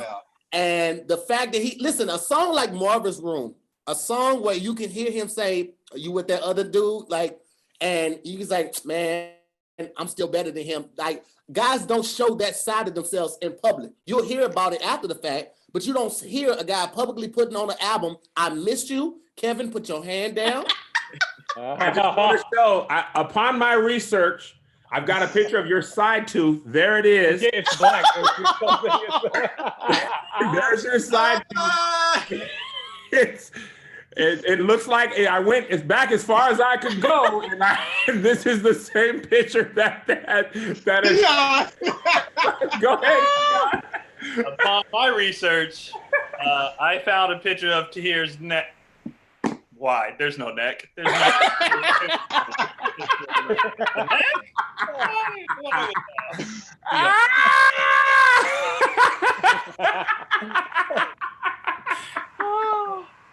Tahir been going in on us. You deserve all of it. Tahir been going at everybody. You deserve all of this smoke. Right now, look at him. Look, he finding something else. Tahir, there's 11,000 posts on there. You're gonna have to go back deep to get something on me. Marcus, close this out before he pull up some more pictures. Yeah. Now I'm gonna close it out with I discovered why Tahir sounds like it is because his neck is so compressed, his vocals don't fully expand. Sounds like Drake. That's why it's annoying. Marcus, I was rooting for you. It didn't land. It didn't Look, land. I don't do this, okay? I don't do this. I'm fine with that. Anyway, I'm gonna listen to the things that Keenan told me to check out. I'm gonna check out, but I have yet to hear anything that Drake has put out to make me say, okay, Yeah, I can go with that. That was dope. I'm not mad at Drake haters. You know what? I always be like, I get it when Drake comes out with a song like God's Plan. It's always like, oh, I get it. You know, but I never want to revisit. I'm never like, yo, let me pull on some Drake. I'm just in the mood for Drake. When he comes on, I'm like, oh, cool. Like, oh yeah, you know, he's like, I'm like a hip hop head, so I'm in on the Wu-Tangs, the Nas, the Jay-Z, the Pusha T's, even the like David East and all of that. So when people are comparing, like, oh yeah, no, he's better than all of, no, he's not in no way whatsoever. Yeah. Oh, he's not not mad in it. Where? Yeah, people got him on that battle. all right, thank you. Thank you guys for watching this live. Tahir, oh, come on, Tahir. What's that? That's just red from 500. We're not even, these aren't even. He's just like, I can hold up pictures too. Clean shaven to There's a picture of red. We can see you searching. Another one with the red hair. We can see you searching through the reflection in your glasses to hear. Stop it. We know. So upon further review, investigation, I found a picture of Kevin when he first went bald and grew the beard out, and I just wanted to show it to you. I think the life likeness. Oh my gosh. Tahir. We're going to talk about it. Tahir. What you talking? Yeah. I've got a picture of Tahir in his natural form when he wakes up. It's natural. Oh my gosh. Here's an everything bagel, which is basically Tahir.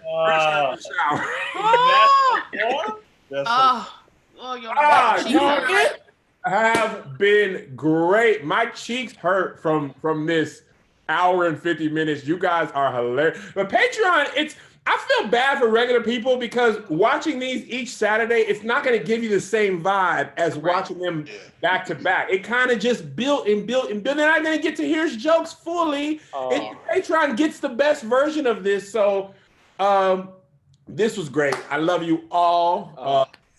Text me your cash apps if I've never given you nothing before. This was fantastic. I love you to hear. You were you were amazing today. To hear, give him the trophy. Absolutely, you stole the show. It's an honor to be your friend. This was the funniest thing ever. Y'all have a great day. Patreon, love you guys. I'll see you tomorrow. Me and Angel are on at I think 11. We said, Angel. No, that's next Friday. But I can do 11 tomorrow too. Is that what it is in my? Oh wait, next Friday's your birthday or this Friday? Next Friday. This Friday is your wedding anniversary. Oh yeah, I thought you were talking about this Friday. Why would you bring up next Friday? We talking about this week? Because I wanted to make sure I got into your schedule. I don't want to tell you after the fact. You know what I'm saying? Okay. So can you do 11 tomorrow? Yeah, I can do 11. Okay, let's just do 11 tomorrow. Okay. All right, y'all. Peace. Hey.